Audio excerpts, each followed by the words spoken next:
ဓမ္မပိတိတရား channel မှာကြိုဆိုပါရစေရှင်။တရားတော်များနာယူနိုင်ရန်အတွက် channel ကို like and subscribe လုပ်ထားပေးပါအောင်ရှင်။ ဆိုတော့လူဘဝတစ်ခုကို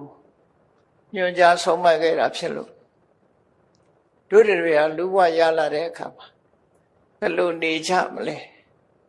way of life ဆိုတာနေပုံနေနည်းဟာအမှန်တမ်းအရေးကြီးတယ်ဘယ်လိုနဲ့တို့တွေအချိန်တွေကုန်လာကြသလဲလူဘဝရလာပြီဆိုရင်တော့လူတိုင်းမှာတစ်နှစ်ပြီးတစ်နှစ်ဆိုလို့ဘဝခရီးကိုဖြတ်ကျော်နေကြတာဖြစ်လို့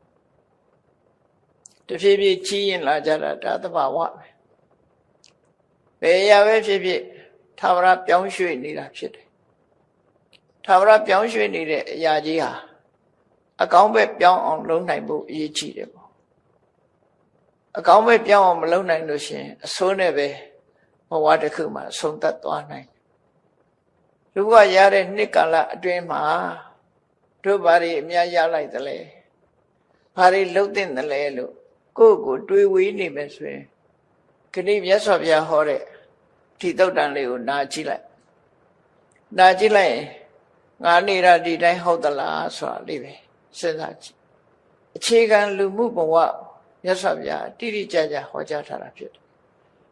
ပြည့်စုံသောလူဘဝလို့ဆိုတာဒီတဲ့ကောင်းတာမရှိဘူးလို့ဒီလိုပြောတာမဟုတ်ဘူးအခြေခံလူဘဝမှာပြည့်စုံသွားပြီသို့တော့ဒီတဲ့ကောင်းအောင်လုပ်ဖို့ကြတော့ဝိပဿနာတရားအထုတ်ဖို့ပဲရှိတယ်နော်ဝိပဿနာတရားဆိုတာမြတ်စွာဘုရားပွင့်လာမှသိရတဲ့တရားပဲအခြေခံလူဘဝနေဒီထိုင်နေတွေကတော့ပညာရှိသူတော်ကောင်းတွေဆုံးမတဲ့အတိုင်းပဲမြတ်စွာဘုရားလည်းအကောင်းဆုံးကိုရွေးချယ်ပြီးဆုံးမထားတာဖြစ်တယ်ဒီဘဝအတွက်သာမကဘူးနောက်ဘဝအတွက်လည်းပဲပြည့်စုံအောင်မြတ်စွာဘုရားဟောတာအတွင်းအပြင်လူရင်းဆန္ဒပြည့်ဝစေဖို့အတွက်ခွဲခြားပြီးတော့ဟောတာလူတိုင်းမှာအကြောင်းတရားဆိုတာ internal condition လို့ခေါ်တယ်အတွင်းအကြောင်းတရားရှိတယ်လို့ external condition လို့ခေါ်တယ်အပြင်အကြောင်းတရားတွေရှိတယ်အပြင်အကြောင်းလဲကောင်းပါမှအတွင်းအကြောင်းလဲကောင်းပါမှအကြောင်းနှစ်ရပ်ပေါင်းစပ်မှကောင်းမြတ်တဲ့အကျိုးတွေကိုရနိုင်တယ်ဆိုတာဟာမြေကြီးလက်ခံမလွဲပဲဖြစ်တယ်ကိုယ်မှာအပြင်အကြောင်းတွေတော့ကောင်းပါရဲ့အတွင်းမကောင်းဘူးဆိုလို့ရှိရင်ဒါကြီးပွားတိုးတက်ဖို့မလွယ်ဘူးအတွင်းတော့ကောင်းပါရဲ့အပြင်ကညံ့နေလို့ရှိရင်လည်းအောင်မြင်သေးသလောက်အောင်မြင်မှာမဟုတ်ဘူးဒါကြောင့်မို့မြတ်စွာဘုရားရဲ့အဆုံးအမတော်ဟာဒီအဗ္ဗဓမ္မရိုးရှင်းပြီးတော့ဘယ်လိုနေရမယ်ဘယ်လိုထိုင်ရမယ်ဘုရားဗဒဝင်သူတော်စင်တွေဟာအခြေခံလူ့ဘဝရလာတဲ့အခါဘယ်လိုနေသင့်တယ်ဆိုတာကိုရှင်းလင်းဟောကြားထားတာပဲဖြစ်တယ်ဒီတဲ့အဆင့်မြင့်သွားရင်ဝိပဿနာတရားအထုတ်တာဝိပဿနာတရားအထုတ်တယ်ဆိုပြီးတော့ဝိပဿနာတရားအထုတ်တာတမန်အဖြစ်ကြည့်မယ်ဆိုလို့ရှိရင်အဆိုးကိုလိုက်ရှာနေတဲ့သဘောခက်ဆန်တာဖြစ်တယ်အကောင်းကိုလောကလူတွေဟာတန်တရားထဲမှာနေတာအကောင်းရှာပြီးတော့အဆိုးကိုမေ့ထားတာဖြစ်တယ်ဝိပဿနာတရားအထုတ်တာကြတော့အကောင်းကြီးမကြည့်ပဲနဲ့အဆိုးကိုပဲချိထက်လာအဲ့ဒီလိုကြည့်မှဘယ်ရာပဲဖြစ်ဖြစ်အကောင်းကြီးလည်းမရှိဘူးအဆိုးကြီးလည်းမရှိဘူးအဆိုးလည်းမြင်ရမှာပဲအကောင်းလည်းမြင်ရမှာပဲဒီနှစ်ခုပေါင်းစပ်ပြီးတော့အဆိုးကိုအဆိုးလို့မြင်ဖို့အကောင်းကိုအကောင်းလို့မြင်ဖို့ဒီနှစ်ခုပေါင်းစပ်မြင်နိုင်မှ realism ဆိုတဲ့အမှန်သိတဲ့ဝါဒဖြစ်တာအဲ့လိုမဟုတ်လို့ရှိရင်လောကလူတွေဟာတမန်ပုဂ္ဂိုလ်တွေကအကောင်းဘက်ကိုသာကြည့်ပြီးတော့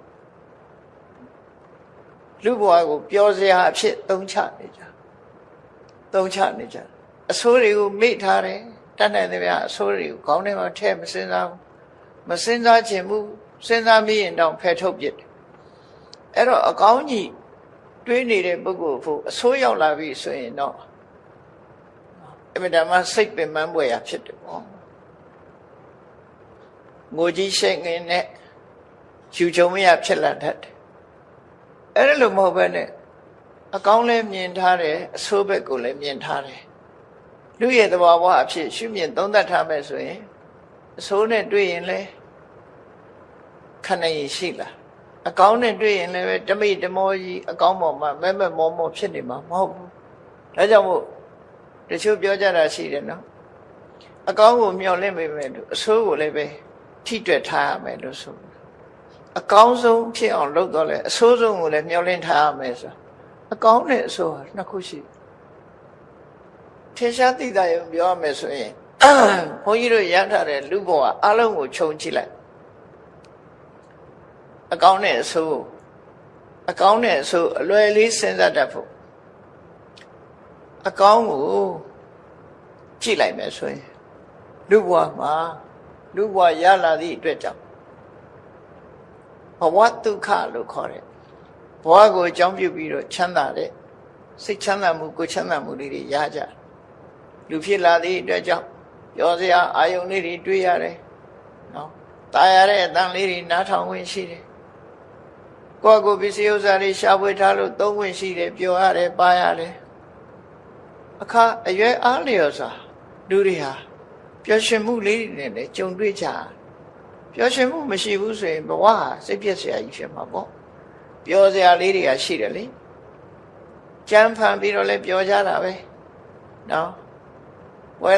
အိမ်မှာနေရတာပြင်းလာလို့ရှိရင်လည်းအပြင်ထွက်ပြီးပြောစရာလေးတွေရှာလိုက်တော့ပြင်းပြေသွားပြန်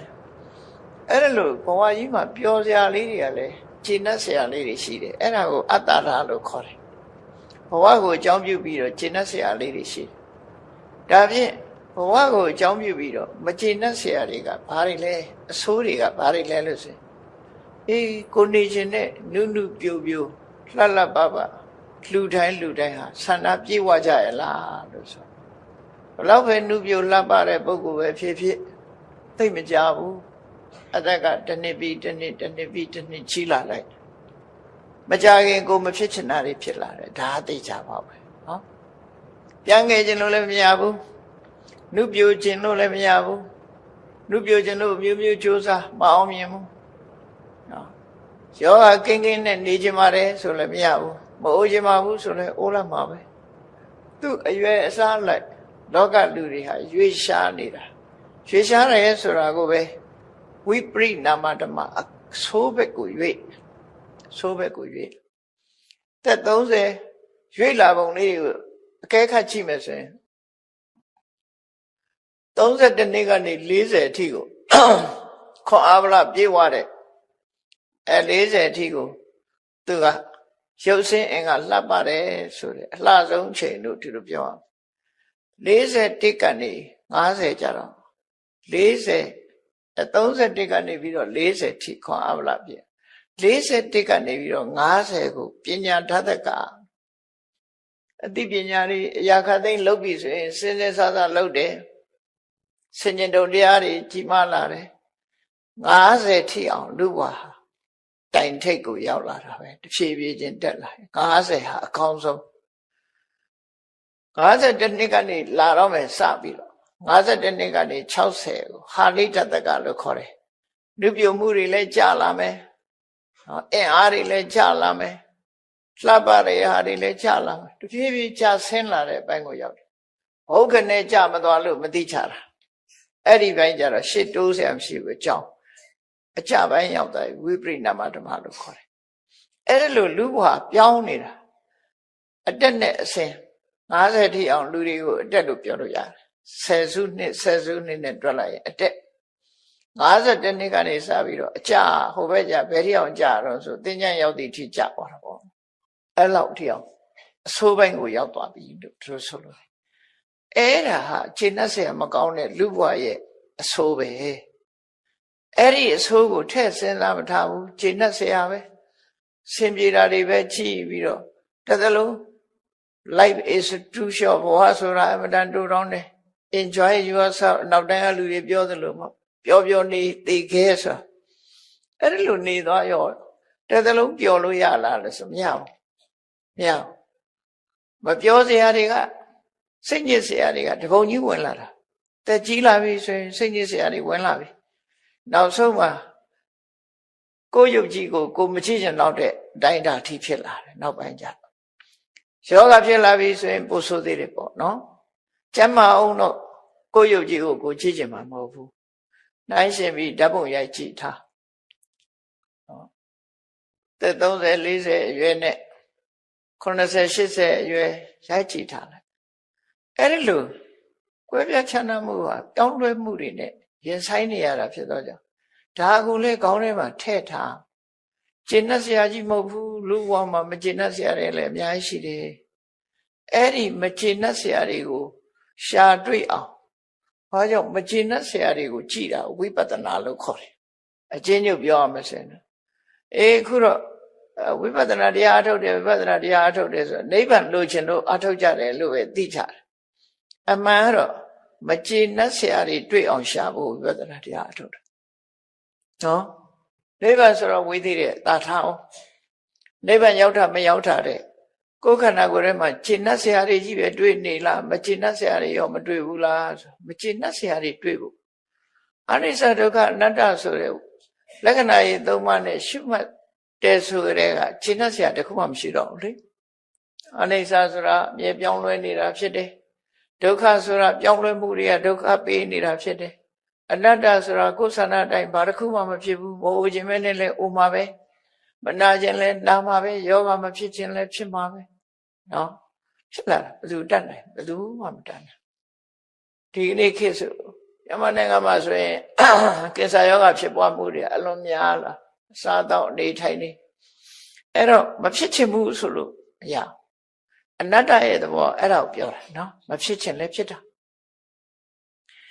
အဲ့တော့အကောင်းကြီးပဲကြည်နေတာမလုပ်ဖဲနဲ့အဆိုးကိုလည်းကြည်ထအောင်ဝိပဿနာတရားအထုတ်တယ်အဆိုးမြင်သွားပြီဆိုရင်ဘာအကျိုးရှိတော့ဆိုဘဝကြီးဆိုတာအကောင်းနဲ့အဆိုးရောနေတာပါဒါဟာအကောင်းကြီးရှိတာမဟုတ်ဘူးအဆိုးကိုငါတို့တွေဟာကြိုတင်ရှုမြင်ထားခြင်းဖြင့်အဆိုးနဲ့ကြုံတွေ့တဲ့အခါမှာရှိုက်ကြီးတင်ငင်မဖြစ်ဘူး။ဘာကြောင့်လို့မျောလင့်ပြီးသားလေအဆိုးဆုံးကိုလည်းမျောလင့်ထားပြီးသားဖြစ်တယ်။ရင်ဆိုင်တွေ့လာတဲ့အခါမှာခြေမကင်ပြီးလက်မကင်ပြီးမဖြစ်တော့ဘူး။ရင်ဆိုင်ဝန်းလာငါမျောလင့်ထားတာတော့ရောက်လာပြီ။ရဲရဲဝန်းဝန်းရင်ဆိုင်ဝန်းတာဒါဟာဘုရားရဲ့ဆုံးမရဲ့စွမ်းရည်တတ္တိတစ်ခုပဲနော်။မသေးဘူးလို့အမခန္ဓာမဟုတ်ဘူးရင်ဆိုင်ဝန်းဖို့အမခန္ဓာရင်ဆိုင်ရဲတဲ့တတ္တိဟာနေတဲ့တတ္တိမဟုတ်ဘူးလူတိုင်းရင်ဆိုင်ရဲသလားဆိုရင်ဆိုင်ရဲကြဘူးအဲ့တော့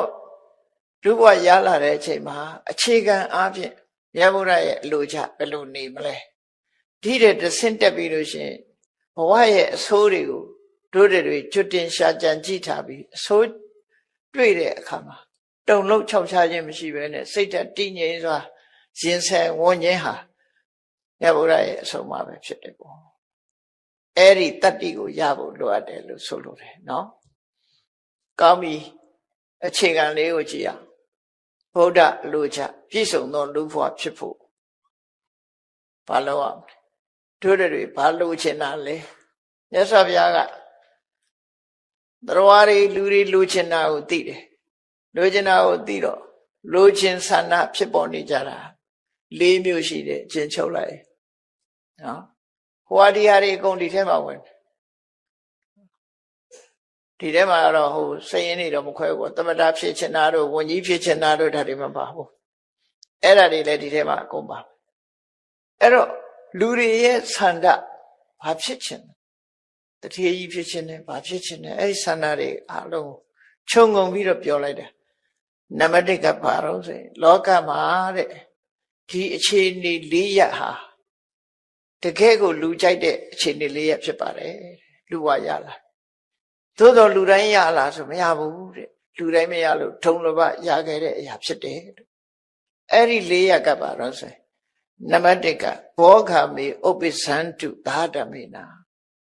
ကိုချင်းတရားမပြည့်စီးပွားဥစ္စာတိုးတက်မှုလှုပ်လိုက်ကိုစီးပွားဥစ္စာအဆင်ပြေလို့စီးပွားဥစ္စာတွေတိုးတက်လာတယ်နော်စီးပွားဥစ္စာတွေတိုးတက်လာတယ်ငွေကြေးတဏှာတွေပြည့်စုံလာတယ်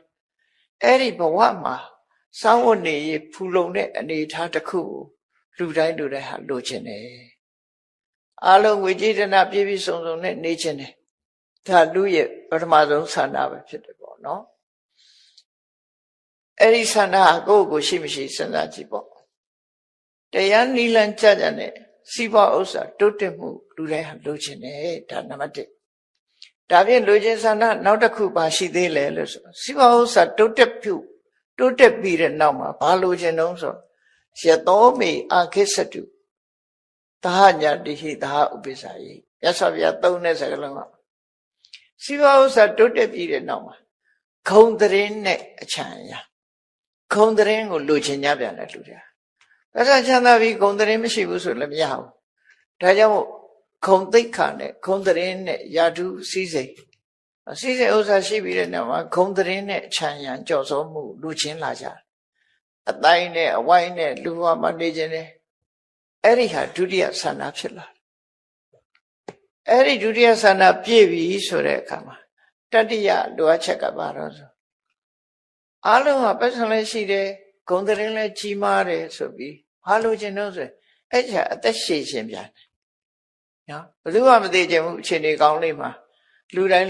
စိရန်ဇီဝမိဒီကပါယုံမာလေးမိစီဝဥစ္စာတွေပြည့်စုံပြီးတော့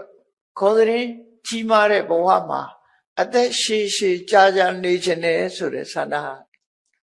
လူတွေရဲ့ဆန္ဒပဲအဲ့တော့အခုပြောရတဲ့ပတ်စံလဲချမ်းသာတယ်ပတ်စံလဲချမ်းသာတယ်ဂုဏ်သတင်းလဲကြီးမားတယ်အသက်လဲရှည်တယ်ဆိုရင်ဒါလူဘဝအကောင်းတွေဟာစုံသလောက်ဖြစ်နေပြီလေစုံသလောက်ဖြစ်နေနောက်ဆုံးလူဘဝရဲ့လူသားတွေရဲ့လိုအပ်ချက်နောက်ဆုံးလိုအပ်ချက်ဒီဘဝအနေနဲ့ပြည့်စုံပြီအသက်ရှည်ပြီးတဲ့နောက်မှာဘာမှနောက်ထပ်သိမရှိတော့ဘာဖြစ်လို့တော့ဆိုရင်စီဝါဥစ္စာလည်းပြည့်စုံတယ်ဂုဏ်သတင်းလည်းကြီးတယ်သက်လည်းရှည်တယ်သူ့ဘဝမှာပြည့်စုံတယ်ဘာလိုချင်မြန်တော့ဆိုရင်မနေရလို့သိရတဲ့အခါမှာကောင်းရသူဒီပုံရောက်ချင်တယ်ဒါနောက်ဆုံးလိုအပ်ချက်စဉ်းစားလာပြီလေအသက်အရွယ်ကြီးလာပြီသိရမှာပဲသိပြီးရင်စဉ်းစားလာတဲ့အခါသိပြီးရင်ဆင်းရဲတဲ့ဘဝဘယ်သူမှမရောက်ချင်လူပြေရောက်မယ်နတ်ပြေရောက်မယ်ချမ်းသာတဲ့ဘဝမျှော်လင့်တယ်ဒါလူရဲ့နောက်ဆုံးမျှော်လင့်ချက်လို့ခေါ်တယ်အဲ့ဒီဟာပြည့်စုံတဲ့လူဘဝပဲနော်ဒီဘဝမှာစီးပွားဥစ္စာလည်းပြည့်စုံတယ်ဂုဏ်သတင်းလည်းကျွယ်ဝတယ်အသက်လည်းရှည်တယ်သေတော့လေကောင်းရတဲ့ဒီဘုံရောက်သွားတယ်ဆိုလုံလောက်ပြီလေပြည့်စုံတဲ့ဘဝဖြစ်သွားတယ်ပြည့်စုံတဲ့ဘဝဒီဘဝမှာလည်းပြည့်စုံတယ်နောက်ဘဝလည်းကောင်းတယ်နှစ်ခုစလုံးကောင်းသွားတာအဲ့ဒီ၄ချက်ဟာလူတွေအတွက်လိုအပ်တဲ့ပြည့်စုံတဲ့ဘဝတစ်ခုပဲဖြစ်တယ်ပေါ့အဲ့ဒီဒါဖြင့်ဒီလိုပြည့်စုံတဲ့ဘဝကိုရဖို့မလုပ်ရပြည့်စုံတဲ့ဘဝရချင်တယ်ပြည့်စုံတဲ့ဘဝရချင်တယ်စီးပွားဥစ္စာတိုးတက်ချင်တယ်ဂုဏ်သတင်းကြီးမားချင်တယ်သက်ရှိချင်တယ်တည်တဲ့အခါလဲကောင်းရတဲ့ဒီဘုံရောက်ချင်တယ်ဆိုလို့ရှိရင်နောက်ထပ်လိုအပ်ချက်အကြောင်းတရား၄ပါးရှိတယ်တဲ့အဲ့ဆိုဗျာဆက်လို့ရမယ်အကြောင်းတရား၄ပါးအဲ့ဒီအကြောင်းတရား၄ပါးကတခြားမဟုတ်ဘူးသီလတံပရာကိုချင်းတရားနဲ့ပြည့်စုံတတ္ထာတံပရာနော်ဒီတရား၄ခုကအခုပြောရတဲ့အခြေအနေတွေကိုဖြစ်ပေါ်စေနိုင်တယ်ခုပြောရတဲ့အခြေအနေတွေကိုဖြစ်ပေါ်စေနိုင်တာနံပါတ်1ကတတ္ထာတံပရာယုံကြည်ချက်နဲ့ပြည့်စုံရမယ်ယုံကြည်ချက်နဲ့ပြည့်စုံရမယ်ဆိုယုံကြည်ချက်ဆိုတာဘာလဲလို့မြတ်စွာဘုရားကိုယ်တိုင်အိဗယ်ဖွင့်ဆိုထားတာမြတ်စွာဘုရားရဲ့အသိဉာဏ်ကိုယုံကြည်ရမယ်လက်ခံရမယ်မြတ်စွာဘုရားရဲ့အသိဉာဏ်ကိုအသိမှတ်ပြုလက်ခံမှဘုရားဟောတဲ့တရားကိုလက်ခံမှာပေါ့မြတ်စွာဘုရားဟာချွင်းချက်မရှိအရာခသိကိုသိတဲ့အသိဉာဏ်ပိုင်ရှင်ဖြစ်တယ်ဒီလိုအသိဉာဏ်ကြီးတဲ့ပုဂ္ဂိုလ်တယောက်ရဲ့ဆုံးမဩဝါဒစကားဟာဘယ်တော့မှအမှားမရှိဘူးလက်ခံတယ်ချွင်းချက်မရှိလက်ခံအသိဉာဏ်ကိုယုံကြည်ပြီဆိုလို့ရှိရင်ချွင်းချက်မထားတော့ပဲနဲ့သူပြောတဲ့စကားကိုလိုက်နာမှာပဲဒါသိချာဥပမာတစ်ခုစဉ်းစားကြည့်ကိုယောဂဝေဒနာဖြစ်လာပြီဆိုလို့ရှိရင်အသိပညာထက်မြက်လို့ဆေးကုသမှုကျွမ်းကျင်တဲ့ဆရာဝန်သမားတော်ကြီးတွေရှိတယ်ဆိုကိုသိတာမဟုတ်ဘူးကိုမှယောဂဖြစ်နေတာသိတယ်ဘာလဲကုရင်ပျောက်တယ်ဆိုတော့ယုံကြည်ပြီးတော့သမားတော်ကိုဝါကွက်အပ်လိုက်တာဘာကြောင့်ဆရာဝန်ကိုပုံအပ်နိုင်တယ်လဲဆိုရင်သူ့အသိဉာဏ်ကိုယုံကြည်လို့ပဲဒီလိုဆိုလို့တယ်ပေါ့နော်အဲ့တော့မြတ်စွာဘုရားဆုံးမတဲ့အတိုင်းလိုက်နာပဲလုံးဝလက်ခံလိုက်နာမယ်ဆိုတာရှိဖို့အတွက် မြတ်စွာဘုရားရဲ့ဉာဏ်ကိုယုံကြည်ဖို့လိုတယ်ဟုတ်ပြီမြတ်စွာဘုရားကဒီဉာဏ်နဲ့ဘာကိုဆုံးမတယ်လဲဘုရားဆုံးမပုံလေးကိုကြည့်ဥဘောပုံညင်စပပင်စယမိစောခုရုတိဣဒာလူဘဝရောက်လာတဲ့အချိန်မှာတဲ့လူဟာကောင်းတာလည်းလုပ်တယ်မကောင်းတာလည်းလုပ်တယ်ကုသိုလ်လည်းလုပ်တယ်အကုသိုလ်လည်းလုပ်တယ်ဟောဒါသိချတယ်ကံတရားတွေဖြစ်နေတယ်တင်ညိတတတကံဟောတိတင်စအာရယခစ္စတိအဲ့ဒီကောင်းမကောင်းလုပ်ရကုသိုလ်နဲ့အကုသိုလ်ဒီနှမျိုးဟာသူ့ရဲ့ကိုယ်ပိုင်သူ့တဏ္ဍမှာကိန်းအောင်သွားလို့နောက်ဘဝသွားတဲ့အခါမှာလည်းဒီကုသိုလ်ကအကုသိုလ်ကံသာလဲသူနဲ့အတူပါသွားမှာဖြစ်တယ်ကံတရားကိုဒီဘဝမှာကိုယ့်ရင်ထဲမှာဖြစ်ပေါ်လာခဲ့တဲ့စေတနာတွေကိုယ့်ရင်ထဲမှာဖြစ်ပေါ်လာတဲ့ကောင်းတဲ့စိတ်နေသဘောထားတွေမကောင်းတဲ့စိတ်နေသဘောထားတွေဒါတွေကကိုယ်တဏ္ဍမှာစုပြီးတော့စွမ်းအားတစ်ခုအနေနဲ့ဖြစ်တာသစ်ပင်တစ်ပင်မှာကြည့်လိုက်သစ်ပင်တစ်ပင်မှာမျိုးစေ့ရဲ့ဒီအသီးရဲ့အစိတ်ထဲမှာအပင်ပေါက်နိုင်တဲ့တတ္တိတွေသွားစုနော်အစိတ်လေးထဲမှာသွားစုတာအဲ့ဒီအစိတ်လေးကဒီလိုအပင်ကြီးတစ်ခုဖြစ်စေနိုင်တဲ့ဟာလေအဲ့ဒါလိုပဲလူတွေနေ့စဉ်လောက်ရတဲ့ဟာသွားပြီးတော့စုနေတယ်မျိုးစေ့လေးတွေဖြစ်လာတယ်ကောင်းတာလို့ရင်ကောင်းတဲ့အစိတ်တွေမကောင်းတာလို့ရင်မကောင်းတဲ့မျိုးစေ့တွေချင်းကြရင်အပင်ပေါက်မဲ့ဟာတွေစုမိပြီးသားဖြစ်သွားတယ်အဲ့တော့ရသော်ဘုရားကဆုံးမတယ်ဒါကကံရဲ့သဘောတရားကိုပြောလိုက်တာကောင်းတာလည်းလုပ်တယ်မကောင်းတာလည်းလုပ်တယ်အဲ့ကောင်းမကောင်းတွေဟာကိုယ်နဲ့သာသက်ဆိုင်တယ်နောက်ဘဝသွားရင်မင်းတာပါသွားလိမ့်မယ်ဒီဘဝလုပ်တာဘယ်သူပဲဖြစ်ဖြစ်ယုံသည်ဖြစ်စေမယုံသည်ဖြစ်စေဒါဒီတိုင်းပဲသွားမယ်ကမ္မနိယမသဘောရအဲ့တော့မြတ်စွာဘုရားကဘာဆုံးမတော့ဆိုရင်အတ္တနေစေပိယံစညာနန္နံပပေနတန်ယုစေမင်းကိုတန်ဖိုးထားတယ်မြတ်နိုးတယ်ဆိုရင်မကောင်းတဲ့အကုသိုလ်တွေနဲ့မင်းဘယ်တော့မှမင်းရင်တဲ့နှလုံးထဲမှာမဖြစ်စေနဲ့ဒါပြောတာနော်မကောင်းတဲ့စိတ်နေသဘောထားတွေမမွေးနဲ့လောကလူတွေကအိတ်တာတို့မစ္စရိယတို့ဆိုတာလေအလွန်ပေါ်တယ်နော် jealousy ဖြစ်တယ်ကိုယ်ရဲ့သားသွားရင်မနာလို့ဖြစ်တယ်ကိုယ်ပစ္စည်းမှာနှမျောတယ်တွေ့တာတယ်ဆိုတဲ့စိတ်တွေဖြစ်တယ်လောဘဖြစ်တယ်ဒေါသဖြစ်တယ်မှမသိတဲ့မောဟတွေဖြစ်တယ်အဲ့ဒီပုံမှာလူတွေဟာကိုယ်မိတ်ဆွေပမာရှင်ထဲမှာဖြစ်တဲ့သဘာဝတရားတွေကိုပဲကြီးနက်ကြီးလက်ခံနေတယ်လို့ပဲလောဘဖြစ်ရင်လည်းလက်ခံတာပဲဒေါသဖြစ်ရင်လည်းလက်ခံလိုက်တာပဲနော်လက်ခံတယ်လေချော့ဂုံတောင်ယူသေးတယ်ငါလာမပြောနဲ့ငါစိတ်တူတတ်တယ်ဆိုဒေါသကိုချီးမွမ်းစကားတော့ပြောလိုက်တယ်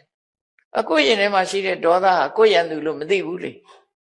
ကိုယ့်ရန်ထဲမှာကိုယ့်ရင်ထဲရှိနေတဲ့ဒေါသကိုသူကဂုံတောင်ယူနေသေးတယ်ဒေါသလည်းရန်သူပဲလောဘလည်းရန်သူကိုယ်ကိုပဲဆွဲချမှာလောဘဒေါသဆိုဒီကိလေသာတွေကပဲဆွဲချမှာလေဒါကြောင့်မို့ကိုယ့်ကိုမျက်နှိုးတယ်တန်ဖိုးထားတယ်အောက်တန်းမရောက်စေခြင်းမှုဆိုရင်နံပါပေနတန်ရုပ်စီမကောင်းတဲ့လောဘဒေါသမောဟစတဲ့အကုသိုလ်အယုတ်တရားတွေနဲ့မင်းဘယ်တော့မှမင်းစိတ်ထဲမှာမတွဲမိမပေါင်းမိချင်နဲ့ဘာကြောင့်လို့မြတ်စွာဘုရားရှင်းပြတယ်နာဣတံသူလမဟောတိဒုက္ခဒုက္ခတကာရိနာမင်းမကောင်းတာလုပ်ပြီးချမ်းသာဒုက္ခရတယ်ဆိုတာမဖြစ်နိုင်ဘူးချမ်းသာဒုက္ခဆိုတာအလွယ်တကူနဲ့မရဘူးလူတွေကလိုချင်တာချမ်းသာလေလက်ခန္ဓာကမကောင်းတာစိတ်နေစိတ်ထားကစပြီးတော့မမွန်မြတ်ဘူးအဲ့တော့လက်ခန္ဓာကယုံညံ့တဲ့စိတ်နေသဘောတရားလိုချင်တာကဒုက္ခလုံးဝဆန့်ကျင်နေတယ်မြတ်စွာဘုရားမရနိုင်ဘူးတဲ့အဲ့ဒါကိုမျက်နှိုးတယ်ဆိုလို့ရှိရင်မကောင်းတာတွေမကောင်းတဲ့စိတ်နေသဘောထားတွေမထားနဲ့ဒါဖြင့်ဘာလို့ရမှာတော့တသမကရိယကလျာဏနိစ္စယံတံပရာဟိကံဒါကြောင့်မို့အခုဘဝလည်းအကျိုးရှိတယ်နောက်ဘဝလည်းအကျိုးရှိမယ်ဆိုတဲ့ကုသိုလ်တရားကိုကြိုးစားအထောက်ပါကောင်းတာတွေလုပ်ပါလုပ်ဖို့ကြိုးစားပါဘာဖြစ်လို့ကောင်းတာလုပ်ခိုင်းလဲပုံညာနိပရလောကသမိပဋိဋ္ဌာဟောတိပါဠိကုသိုလ်ကောင်းမှုတွေဆိုတာနောက်ဘဝမှာအားထားရဖြစ်ပါတယ်ဒီဘဝတော့အားမထားရဘူးလားဆိုအားထားဒီဘဝမှာအားထားစရာတွေကများလို့မြတ်စွာဘုရားဒီဘဝအားထားရတယ်လို့မဟုတ်ဘူးနောက်ဘဝကျတော့အရေးကြီးတယ်ဘာလို့ဒီဘဝမှာအားထားစရာတွေများနေလဲ သားသမီးတွေဆိုရင်အမေရှိတယ်ဖေးရှိတယ်ပစ္စည်းဥစ္စာရှိတယ်ကိုရှာထားတဲ့ပစ္စည်းတွေရှိအားထားစရာမိဘတွေဆိုလည်းအားကိုးစရာသားသမီးတွေရှိတယ်ကိုရှာထားတဲ့ပစ္စည်းတွေရှိဒီဘဝမှာမိတ်ဆွေတွေရှိတယ်အားထားစရာတွေပြည့်တယ်တမလွန်ဘဝသွားပြီဆိုရင်ကိုသားလည်းကိုနဲ့အတူမပါဘူးကိုသမီးလည်းကိုနဲ့အတူမပါဘူးကိုရှာထားတဲ့ငွေချေးတပြားတစ်ချက်မှကိုနဲ့အတူမပါဘူးမတရာတရာနဲ့ကရုကလေးထည့်ပေးလိုက်တာတော့ဇာတိကနှိုက်ယူမှာကိုကလည်းကရုအခါထိုက်เสียသိပ်မရှိတော့ပါဘူးစက်ကူထဲလဲစုပ်သွားမှာအဲ့တော့ကိုနဲ့ကို့မှာအားကိုးစရာပါရှိဘာမှမရှိဘူးလက်ချီပလာသွားလက်ချီပလာပဲဘာမှမရှိဘူးကိုဝတ်ထားတဲ့ဝတ်တောင်ကောင်းရင်ချွတ်ယူလိုက်အောင်ကိုမြင်တာမယူတာတကယ်ယူတယ်တချို့ကြတချို့ကဒီခုသွင်းပြီးတော့တင်းညိုတဲ့ဟာတွေဆိုရင်မနေ့ကခုကပေါက်ခုပေါက်နေတတ်တယ်အဲ့ဘာလို့ထားတော့ဆိုချွတ်ယူထားအဝတ်လေးကောင်းရင်တော့ချွတ်ယူတာအဲ့တော့ကိုနဲ့ပါသွားနိုင်တာတခုမှမရှိဘူးအဲ့ဒါကြောင့်မို့နောင်ဘဝသွားဖို့အတွက်အားကိုးရမှာကုသိုလ်ပဲဖြစ်တယ်ပုံညာနိပရလောကသမိပရလောကသမိနောင်ဘဝနောင်လောကမှာပုံညာနိကုသိုလ်ကောင်းမှုတွေဟာပဋိဌာဟောတိပဏိနံသရဝါတို့အတွက်အားကိုးအားထားရဖြစ်ပါတယ်လို့ဟောမြတ်စွာဘုရားကဒါဘုရားရဲ့အဆုံးအမပဲကံနဲ့ပတ်သက်တယ်မြတ်စွာဘုရားကိုအသိဉာဏ်ကိုယုံကြည်သဖြင့်ဟောဒီမြတ်စွာဘုရားရဲ့အဆုံးအမလေးကိုလည်းလက်ခံတာလေပေါ့ကုသိုလ်ကံရှိတယ်အကုသိုလ်ကံရှိတယ်ငါတို့နေစဉ်နဲ့မြကုသိုလ်လည်းဖြစ်တယ်အကုသိုလ်လည်းဖြစ်နေတယ်အဲ့တော့ကိုယ့်ကိုချစ်မြတ်နိုးတယ်ဆိုရင်အကုသိုလ်တွေရှောင်ဖို့လိုတယ်ကောင်းကျိုးချမ်းသာရဖို့ဆိုရင်ကုသိုလ်တွေလုပ်ဖို့လိုတယ်ဆိုတဲ့အသိရလာတယ်ဒါကြောင့်မို့တတ္ထတံပရာတရားတရားနဲ့ပြည့်စုံမှုလိုတယ်ယုံကြည်ချက်နဲ့ပြည့်စုံဘုရားဘာသာဝင်ဆိုရင်မြတ်စွာဘုရားရဲ့ဆုံးမမြတ်စွာဘုရားရဲ့အသိဉာဏ်ကိုယုံကြည်လက်ခံတယ်ယုံကြည်လက်ခံပြီးတော့ကံကံဤအကျိုးကိုယုံကြည်လက်ခံတယ်ကောင်းတာလုပ်ရင်ကောင်းတာဖြစ်တယ်မကောင်းတာလုပ်ရင်မကောင်းတာဖြစ်တယ်ဆိုရင်ကံတရားနဲ့ကံတရားဤအကျိုးလက်ခံလာအဲ့ဒါတတ္ထတံပရာလို့ခေါ်တယ်ကံကံဤအကျိုးယုံကြည်သူနဲ့မယုံကြည်သူဘာကွာလဲစဉ်းစားကြည့်ကံကံဤအကျိုးကိုမယုံကြည်ဘူးဆိုတဲ့လူကဘယ်လိုမယုံတာတော့ဆိုရင်ကောင်းတာလုပ်လဲကောင်းတာမဖြစ်ပါဘူးမကောင်းတာတွေလုပ်ပြီးကြီးပွားနေတဲ့လူတွေရှိတယ်ဒါတော့သူတွေ့လိမ့်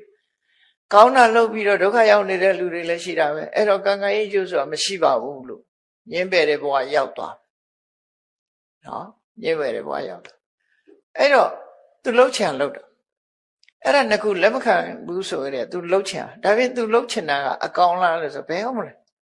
လူတွေကအဆိုးနဲ့အကောင်မှာအဆိုးပဲပြောတာပဲလေလူရဲ့သဘာဝအကောင်တော့လှုပ်မှာမဟုတ်ဘူးအဆိုးပဲလှုပ်အဲ့ဒါကြောင့်မို့လို့ကံကံရဲ့အကျိုးကိုယုံကြည်တယ်ဆိုတဲ့အခါမှာဒီယုံကြည်ချက်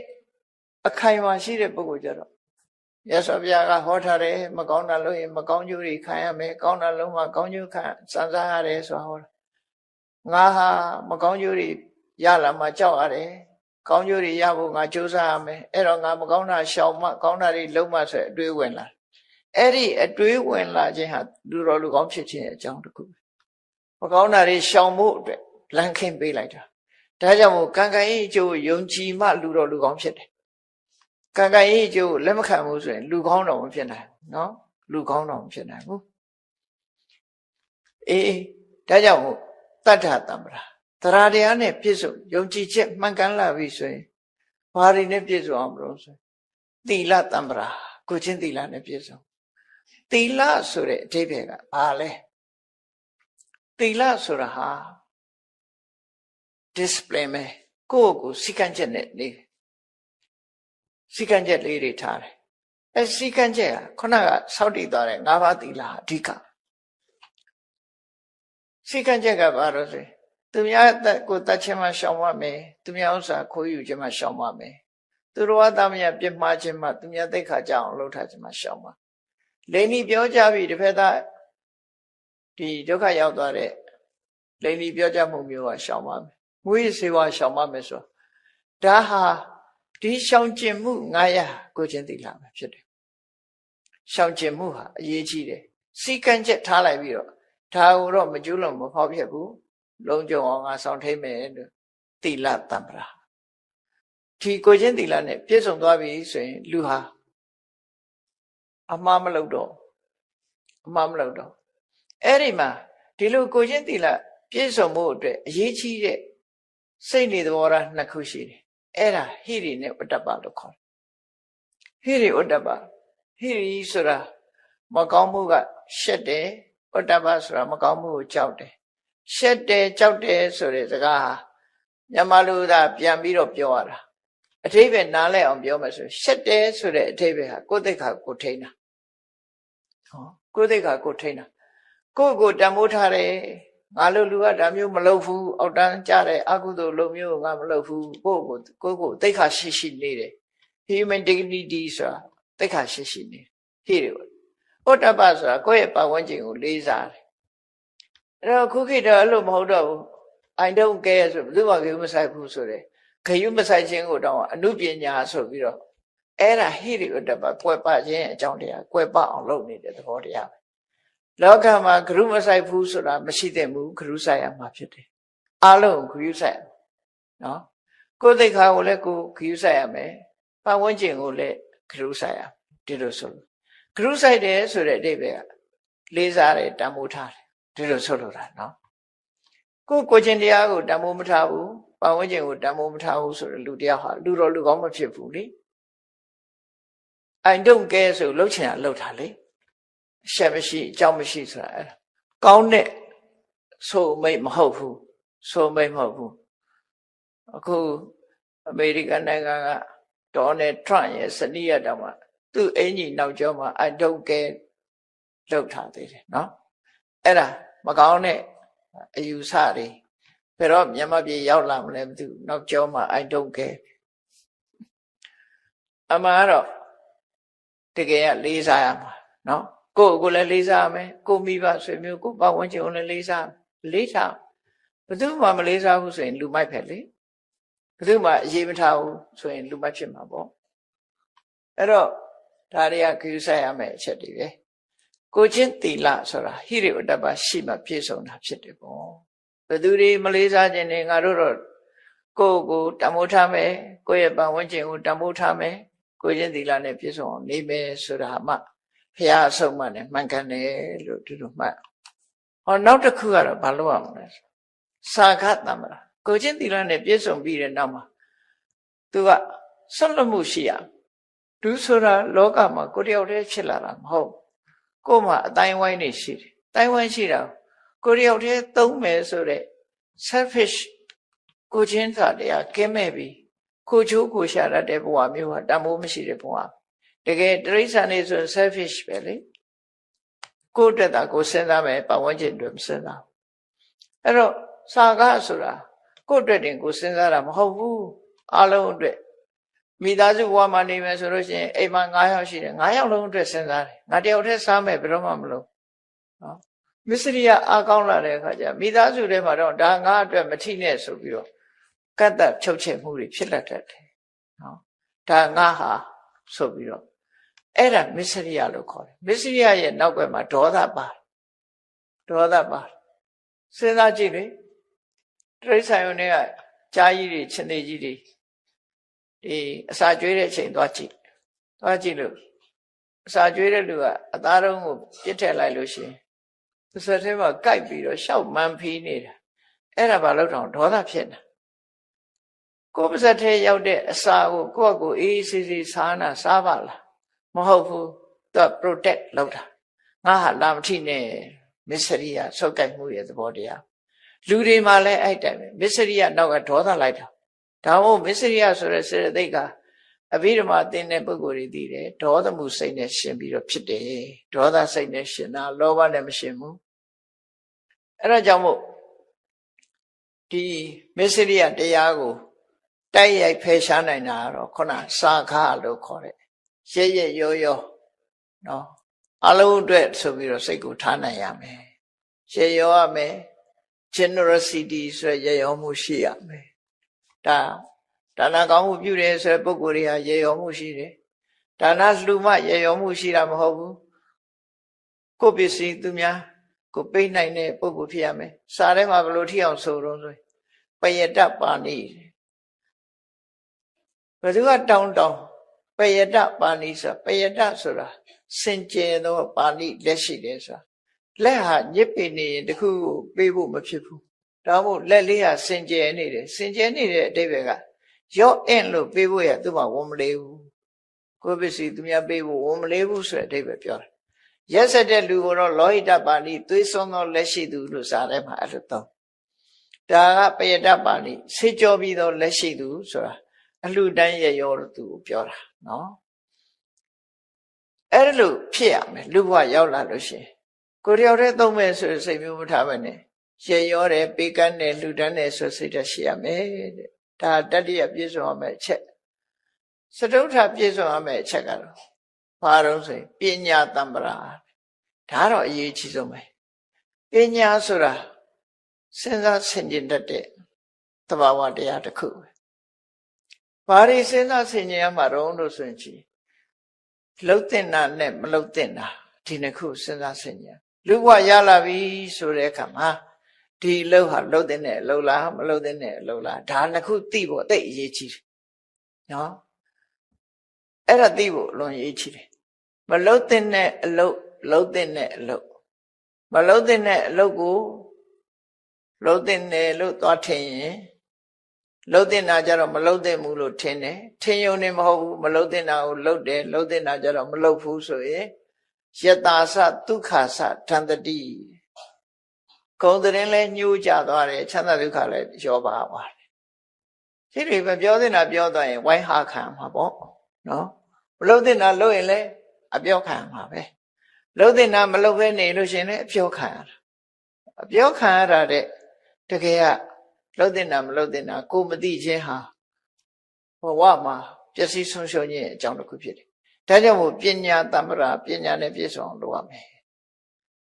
အဲ့ဒီပညာဟာလှုပ်တင်တာနဲ့မလှုပ်တင်တာကိုသိတဲ့ပညာမျိုးပဲဖြစ်တယ်ဒုဘဝမှာအရေးကြီးဆုံးပဲအလုံးပေါင်းလိုက်တဲ့အခါတတ္တတမ္ပရာသီလတမ္ပရာစာကတမ္ပရာပညာတမ္ပရာသရတရားနဲ့ပြည့်စုံခြင်းသီလနဲ့ပြည့်စုံခြင်းစာကနဲ့ပြည့်စုံခြင်းအသိပညာနဲ့ပြည့်စုံခြင်းဆိုတဲ့ဒီပြည့်စုံမှု၄ရပ်ဟာခုနပြောတဲ့ပြည့်စုံတဲ့လူဘဝကိုရရှိစေနိုင်တဲ့အကြောင်းတရား၄မျိုးပဲဖြစ်တယ်။မြတ်စွာဘုရားအကြောင်းနဲ့အကျိုးဒီလိုခေါ်တာနော်။ဟိတနဲ့ဒုက္ခလို့ပြောအောင်။ဟိတဆိုတာအကြောင်းတရားဒုက္ခဆိုတာအကျိုးတရား။ဟိတလုံးမှဒုက္ခဆိုတာရတယ်။ဒုက္ခကိုတိုက်ရိုက်မရနိုင်ဘူး။အချိန်ဒီကောင်းအောင်ဖန်တီးမှုပဲအဓိကကြတယ်ပေါ့။အဲ့တော့လူဘဝမှာပြည့်စုံမှုအတွက်သီလတတ္တသီလသုဒ္ဓဆာတတ္တသီလစာကပညာဆိုတဲ့ဒီကောင်းမြတ်တဲ့အတွင်းအခြေအနေကောင်း၄မျိုးနဲ့ပြည့်စုံပြီဆိုရင်လူဘဝမှာရခဲ့ပါတယ်ဆိုတဲ့စီစဉ်ဥစ္စာကြွယ်ဝချမ်းသာမှုဂုဏ်သတင်းကြီးမားမှုအသက်ရှည်ပြီးတော့ဘဝမှာချမ်းချမ်းသာသာနေရမှုသိတဲ့အခါမှာကောင်းအတူတူဘုံရောက်ဖို့ဆိုတဲ့ဒီအခြေအနေ၄ရပ်ကိုဖြစ်ပေါ်စေနိုင်တာဖြစ်တယ်။ဟောပြည့်စုံသောလူဘဝကိုဒီလိုဖြစ်စေနိုင်။ဟုတ်ပြီဒီ၄ခုနဲ့ပြည့်စုံသောလူဘဝဖြစ်လာပြီ။ကိုရှာဖွေထားတဲ့ပစ္စည်းဥစ္စာတွေဘာလုပ်မလဲ။ဘယ်လိုအသုံးချမလဲ။မြတ်စွာဘုရားပစ္စည်းဥစ္စာဆိုတာစုဆောင်းထားဖို့ကြီးမဟုတ်ဘူး။အသုံးချဖို့ဖြစ်တယ်ပေါ့။အဲ့ဒါကိုစနစ်တကျတန်ဖိုးရှိရှိဘယ်လိုအသုံးချမလဲအသုံးချပုံအသုံးချနည်းကိုလည်းမြတ်စွာဘုရား၄နည်းဟောထားတာရှိတယ်ဒီသုတ်တံမှာပဲတခါလေဟုတ်ပြီရှာလို့ဖွေလို့တရားသဖြင့်ပစ္စည်းဥစ္စာတွေရရှိတာရှာကြတဲ့ကမတရားတဲ့နည်းနဲ့တော့မရှာနဲ့တရားတဲ့နည်းနဲ့ရှိတရားတဲ့နည်းဆိုတာဒုစရိုက်လုပ်ငန်းမပါဘဲနဲ့ကိုချင်းတရားမပြတ်ရှာတဲ့ပစ္စည်းကိုဆိုလိုတယ်နော်ဓမ္မိကေဟိဓမ္မလတ္တိဟိကိုချင်းသိက္ခာအဲ့တစ်လို့ဆိုရယ်ကိုချင်းတရားမပြတ်စေရမပြတ်တဲ့နီးနဲ့ရလာတဲ့ပစ္စည်းဥစ္စာတွေကိုလူဘဝမှာရထားတဲ့ပစ္စည်းဥစ္စာတွေကိုအသုံးချပါ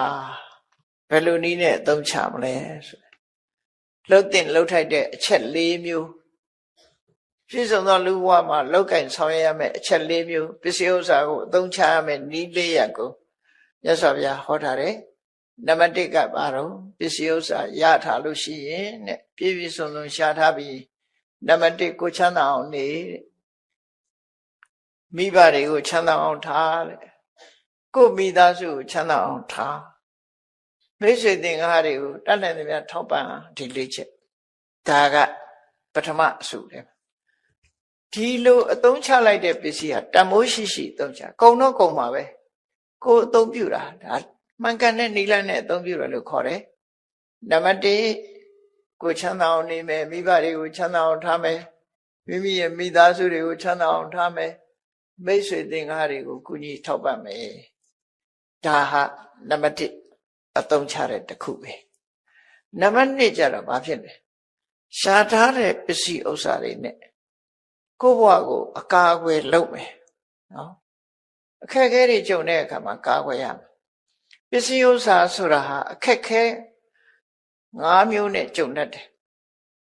အဲ့ဒါကိုယန္တမျိုး5ပါးလို့ခေါ်တာပဲနော်ခက်ခဲ9ရက်နဲ့ကြုံတတ်တယ်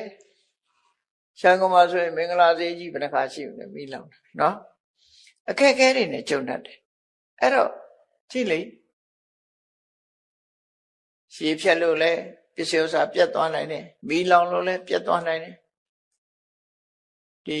မေဆိုးရာဇာတွေတိမ့်လို့လဲပါသွားနိုင်တယ်သခိုးရမြလူယူသွားလို့လဲပါနိုင်တယ်ဘယ်သူမှမလူဘူးဆိုရင်ကိုမွေးထားတဲ့သားဆိုးသမီးဆိုးအမွေကမလိမ်မိုးမလိမ်မာအမွေကသားသမီးတွေဖြုံးလို့လဲကုန်သွားမယ်အဲ့ချလို့ရှိရင်ကို့မှာအခက်ခဲတစုံတရာဥပမာမီးလောင်မယ်ရေမျောတဲ့ထဲပါသွားမယ်ဆိုရင်ကို့မှာအကြက်ရိုက်သွားတယ်ရှင်းရပစ္စည်းတွေကုန်ဒုက္ခတွေရောက်အဲ့ဒါမှာကို့မှာပစ္စည်းကိုဒီအချိန်ကြလို့ရှိရင်ဒါနဲ့ကာကွယ်ရမယ်လို့ဆိုလို့ပစ္စည်းနဲ့ပဲကာကွယ်ရမယ်လို့ပြောကို့မှာစုဆောင်းရှာဖွေထားတဲ့ပစ္စည်းကိုသုံးချပြီးအေးမီးလောင်သွားရင်လည်းပြန်ထူထောင်နိုင်တယ်ရေထဲပါသွားရင်လည်းပြန်ထူထောင်နိုင်မင်းတို့ရစားတွေတိမ့်သွားရင်လည်းပဲပြန်ထူထောင်နိုင်ရကိုယ့်ကိုပြန်ပြီးတော့ထူထောင်ရစီဘဥစ္စာပြန်ပြီးထူထောင်နိုင်တဲ့အတိုင်းအတာတစ်ခုအရာရှိနေရမယ်ဆိုလိုတာကဘေးရန်အနေကြုံလို့ပစ္စည်းဥစ္စာတွေကုန်သွားပြီဆိုရင်အဲ့ဓာတွေအတွက်အနေလွတ်အောင်ပစ္စည်းနဲ့အသုံးချပြီးတော့ရှောင်လွှဲနိုင်ရမယ်လို့သူတို့ပြောတာနော်ရှောင်လွှဲနိုင်ရ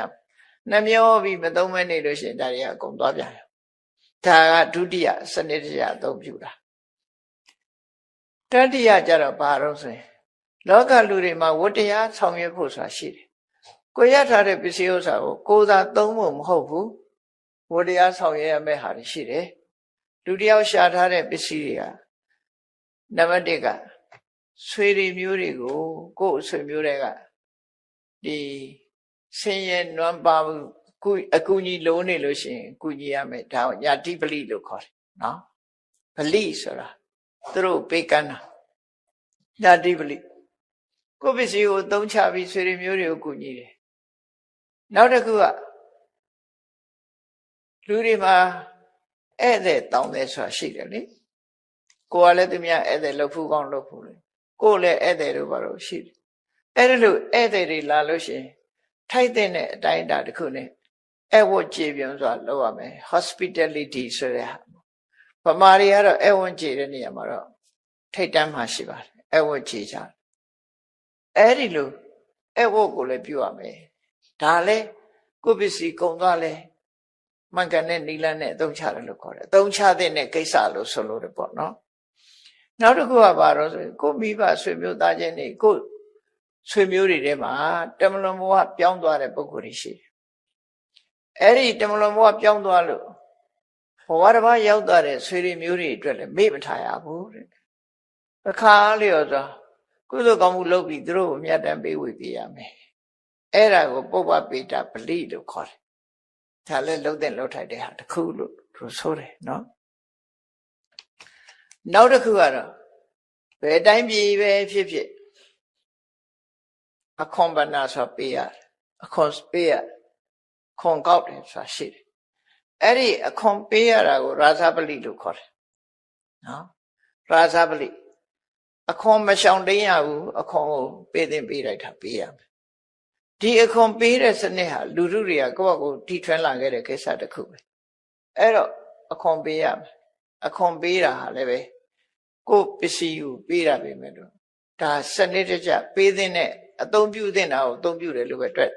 ပါတယ်မြတ်စွာဘုရားနောက်တစ်ခုကတော့ဒေဝတာပလိလို့ခေါ်တယ်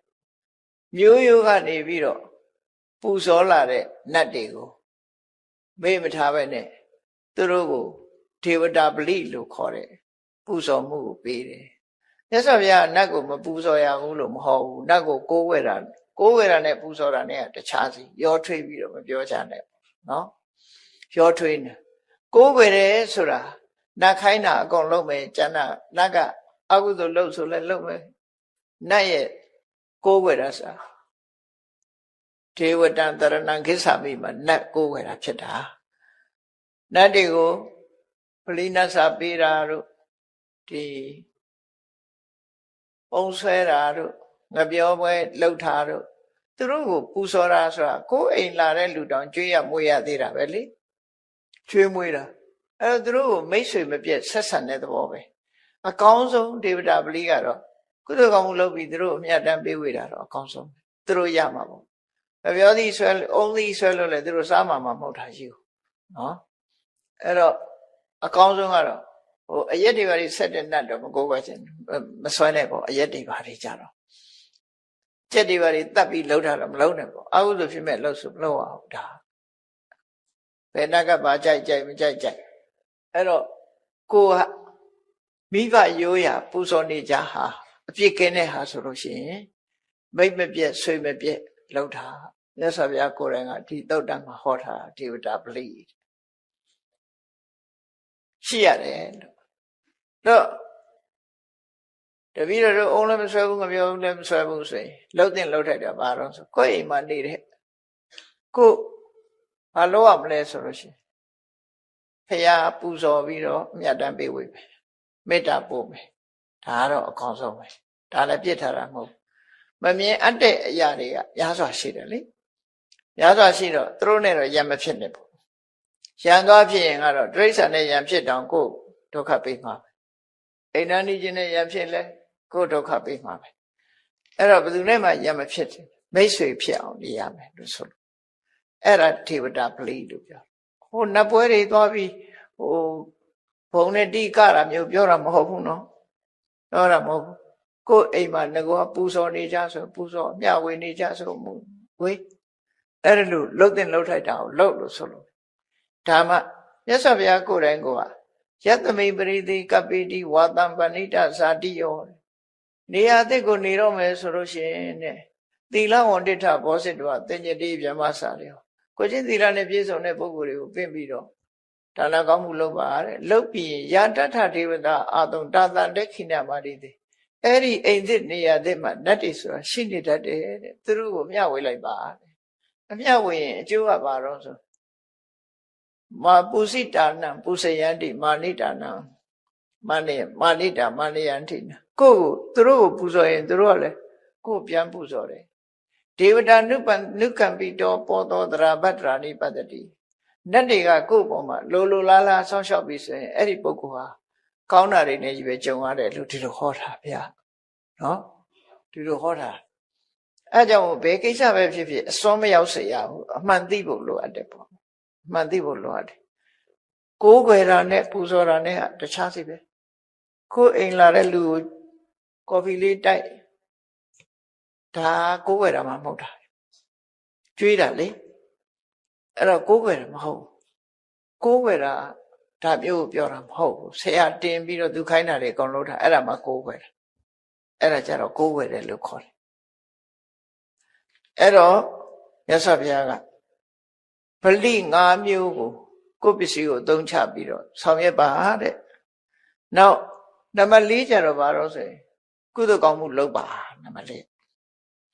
အဲ့တော့ချုပ်လိုက်မယ်ဆိုလို့ရှိရင်နံပါတ်1ကကိုယ်တိုင်ကိုမိသားစုကိုမိဘပတ်ဝန်းကျင်ချမ်းသာအောင်နေဖို့နံပါတ်1နံပါတ်2ကအန္တရာယ်ရှိရင်ဒီပစ္စည်းနဲ့အကာအကွယ်လုပ်ဖို့ဘလောက်ကုန်ကိုအန္တရာယ်လုပ်ဖို့အတွက်ကြိုးစားနံပါတ်3ကပေးသင့်ပေးလိုက်တဲ့ဒီဗလိတွေပူဇော်ပွဲတွေအခွန်ဆက်တာအစအခွန်ပေးတာအစပြီးဒါတွေကိုလှုပ်ထိုက်တာလှုပ်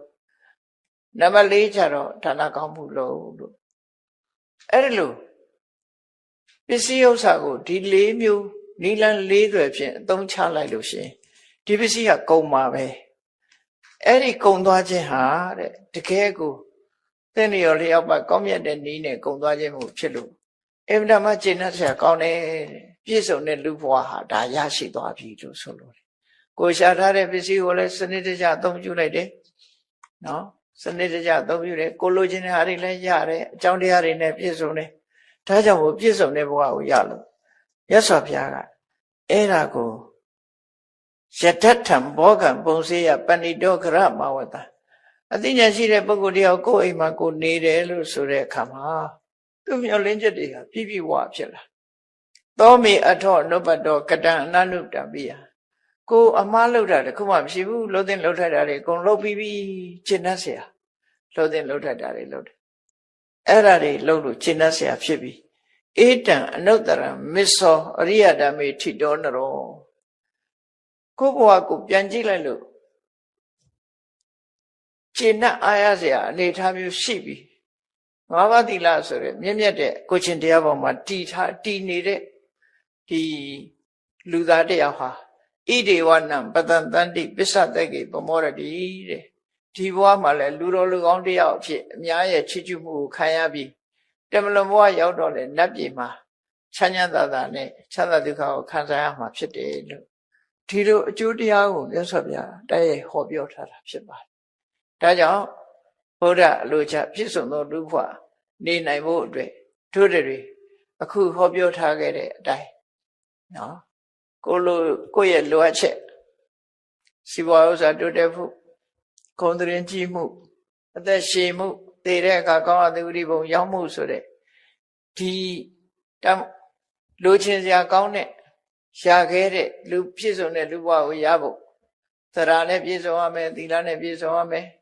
စာကနဲ့ပြည့်စုံရမယ်ပညာနဲ့ပြည့်စုံရမယ်အဲ့လိုနဲ့ပြည့်ပြည့်စုံစုံရှာထားတဲ့စီးပွားဥစ္စာတွေကိုအခုပြောတဲ့နီလန်လွဲတဲ့နဲ့အသုံးချမယ်ကိုမိသားစုချမ်းသာအောင်နေမယ်ဘေးရန်အန္တရာယ်ကိုပစ္စည်းဥစ္စာနဲ့ကာကွယ်မယ်ပေးသင့်ပေးလိုက်တာကျွေးသင့်ကျွေးလိုက်တဲ့ပုဂ္ဂိုလ်တွေကိုပေးမယ်ကျွေးမယ်အလှူဒန်းပြုမယ်ဆိုဒီ၄ချက်ပြည့်စုံအားလုံးပေါင်းလိုက်တော့12ချက်ပေါ့နော်ဤအချက်12ချက်နဲ့ပြည့်စုံတဲ့ဘဝ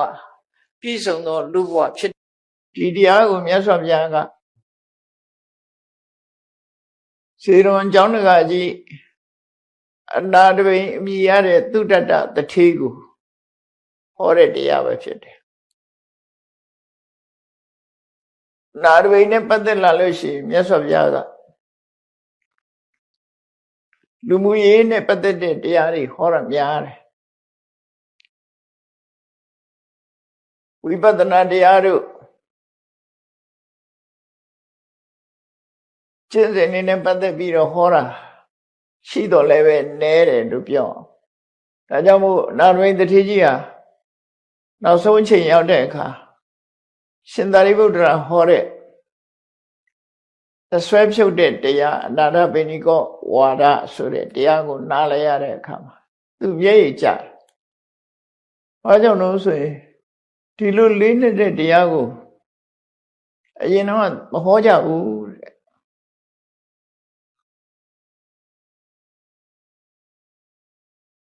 ရှင်သာရိပုတ္တရာကဒီတရားမျိုးဟာတဲ့စီးပွားဥစ္စာရှားနေတဲ့ပုဂ္ဂိုလ်တွေကိုသိဟောလိမ့်မရှိဘူးပေါ့ဒါကြောင့်မို့လို့စီးပွားဥစ္စာရှားပြီးလူမှုတမ်းမှုဝါသနာပါတဲ့ပုဂ္ဂိုလ်တွေအတွက်လူတန်းနဲ့ပတ်သက်တဲ့တရားတွေကိုပဲဟောတာဖြစ်အဲ့ဒီမှာသူလျှောက်ထားသွားတာလေးနေတဲ့ဝိပဿနာတရားတွေနဲ့ပတ်သက်ပြီးတော့လေဟောပါဗျာတို့အဲ့ဒါကိုထောက်ထားလို့ရှိရင်အနာရိနဲ့ပတ်သက်တဲ့ဟောတဲ့တရားတွေကဘဝမှာမြည်လို့မြည်ဖို့နေထိုင်ပြီးတော့ကုသိုလ်ကောင်းမှုမြည်လို့လုပ်ရမယ်ဆိုတာသူ့ရဲ့ဇယိုက်ဝါဒနာသစ္စာတရားဆန္ဒနဲ့ကိုက်ညီအောင်မြတ်စွာဘုရားဟောတယ်လို့ပဲမှတ်သားရမှာပေါ့အခုဒီသုတ်တံကိုဟောတဲ့အခါမှာသုတ်တံရဲ့နာမည်ကိုတော့အာဓိယသုတ်တံလို့ပေးထားတယ်အင်္ဂုတ္တရနိကေပိစကနိဗ္ဗာန်မှာလာတဲ့အာဓိယသုတ်တံအာရိယဆိုတာစီးပွားရှာခြင်းအကြောင်းလို့ဒီလိုအဓိပ္ပာယ်ရတော့နာရဝိတ္ထေက ဘုရားဘာသာမဖြစ်ခင်ကလည်းအလှူဒန်းဝါဒနာပါတယ်စားရမဲ့တောင်းရမဲ့ပုဂ္ဂိုလ်တွေကိုနေ့စဉ်နဲ့အမျှကျွေးမွေးစောင့်ရှောက်လို့သူ့ကိုအနတ္ထပိဏိကလို့အများပြည်သူကခေါ်တဲ့နာမည်နဲ့ပဲတွင်ကျဲသွားတယ်အနတ္ထဆိုတာခုကိုရမဲ့တဲ့ဆင်းရဲသားတွေကို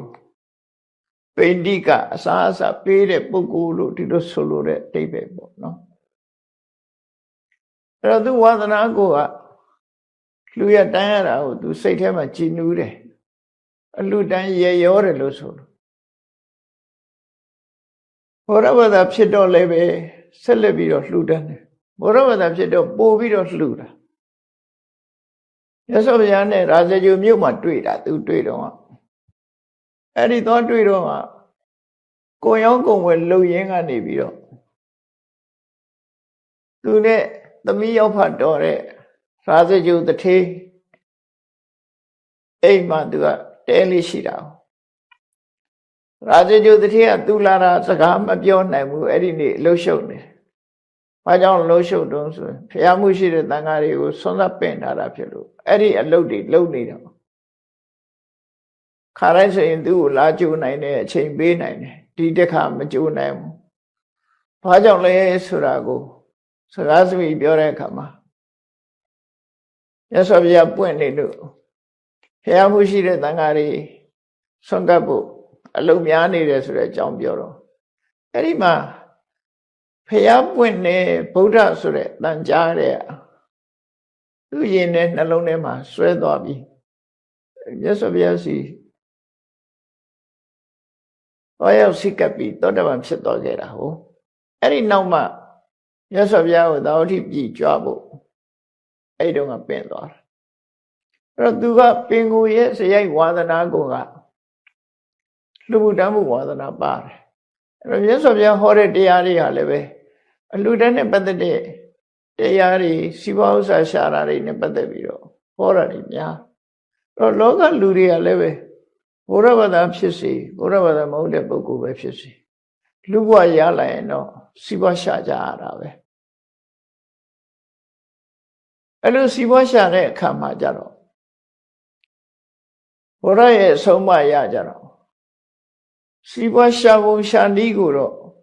အပြစ်ကင်းတဲ့စီးပွားရှာနည်းကိုတော့မြတ်စွာဘုရားဟောတယ်အပြစ်မကင်းတဲ့စီးပွားရေးမလုပ်ဖို့တော့ဆုံးမတယ်ပေါ့သို့တော့ခဏခေတ်မှာ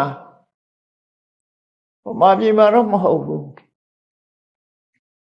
ဒီမှာတော့မကြားဘူးပေါ့လေရှိကောင်းရှိနိုင်တယ်ကိုရီးယားလူငယ်တွေရဲ့ကိုရီးယားနိုင်ငံကလူငယ်တွေရဲ့အကြောင်းနဲ့ပတ်သက်ပြီးကိုရီးယားဘိက္ခုနီမတူကပြောသွားတာဘုရားဘာသာဖြစ်လို့ရှိရင်စီးပွားရေးမတိုးတက်ဘူးဆိုတဲ့အမြင်လူငယ်တွေမှာပေါ်နေတယ်တဲ့။ဘာကြောင့်လို့ဆိုရင်စီးပွားရှာတဲ့အခါမှာဒုစရိုက်ကင်းပြီးတော့တရားမျှတတဲ့စီးပွားရေးကိုလုပ်ဖို့မြတ်စွာဘုရားကညွှန်တာကိုအဲ့ဒါကြောင့်ပဲပြောသလားမသိဘူးအဲ့တော့စီးပွားရှာတဲ့အခါမှာတော့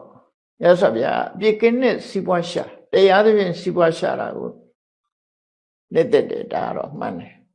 ဒုစရိုက်နဲ့တရားရှာတာစီးပွားရှာတာကိုတော့အာမပေးဘူးဒါဖြင့်အနာရဝိတ္ထေကြီးကဘာနဲ့စီးပွားဖြစ်တာလဲသူဘယ်လိုစီးပွားရှာတာ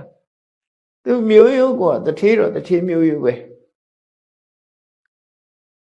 သူဘာစီးပွားလုပ်တုံးလို့စာပေကျမ်းကနေမှာရေးထားတဲ့အချက်တွေကိုကြည့်ရင်သူဟာထိုခေတ်ကလှုပ်များတဲ့ကတိဂောရခဝနိစဆိုတဲ့စီးပွားရေးပေါ့ကတိဆိုတာထွန်ရက်စိုက်ပျိုးတယ်ဂောရခဆိုတာနွားမွေးတယ်ဝနိစဆိုတာအယောင်းဝယ်လုပ်တယ်အဲ့တော့အနာရဝိတ္ထေကြီးရဲ့စီးပွားရေးဟာလေထွန်ခြင်းစိုက်ပျိုးရေးလုပ်ခြင်းနွားမွေးခြင်းနဲ့အယောင်းဝယ်လုပ်ခြင်းပဲအဲ့ဒါနဲ့ပဲသူချမ်းသာအဲ့တော့အဲ့ဒီလုပ်တွေကတော့ဒုစရိုက်ကင်းတဲ့လုပ်တွေလို့ပြော နွားမွေးတယ်ဆိုတာဟာအသားစားဖို့မွေးတယ်နွားမျိုးမဟုတ်ဘူးနိုးစားနွားတွေမွေးတာဘယ်လောက်ထိအောင်မွေးတော့ဆိုလို့ရှိရင်အကောင်ကြီးသိမ့်ထီအောင်ရှိပုံရတယ်ဘာလို့လို့ဆိုရင်သူ့နွားတွေကိုစောင့်ရှောက်တဲ့ပုဂ္ဂိုလ်ဟာရွာတရွာတည်ပြီးတော့နွားကြောင့်သားရွာဆိုပြီးတော့ရှိတယ်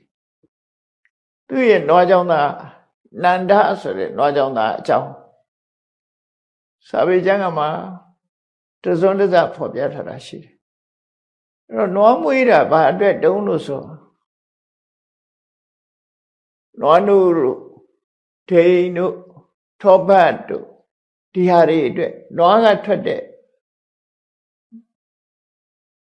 နုထွက်ပစ္စည်းတွေ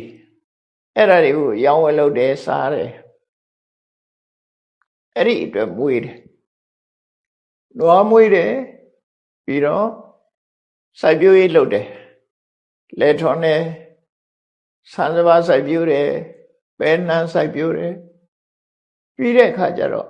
ကုန်ရောင်းကုန်ဝယ်လုပ်တယ်တနေ့ကနေတနေ့သွားပြီးတော့ကုန်ရောင်းကုန်ဝယ်လုပ်တယ်အဲ့ဒါသူစီးပွားပဲဘုရားဘာသာမဖြစ်ခင်ကလည်းအဲ့ဒီစီးပွားကိုလုပ်တယ်ဘုရားဘာသာဖြစ်တော့လည်းအဲ့ဒီစီးပွားပဲလုပ်တယ်ဒါတစ်စိတ်တစ်စောင်းကြည့်မယ်ဆိုရင်အနာတပိတ်ရဲ့စီးပွားဟာဒီတိုင်း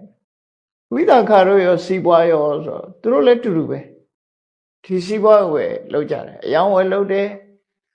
လေထွန်းတယ်နွားကြောင်းတယ်အဲ့ဒီဟာတော့အထက်ကမြန်မာနိုင်ငံလူနိုင်ငံမျိုးမှာလည်းပဲ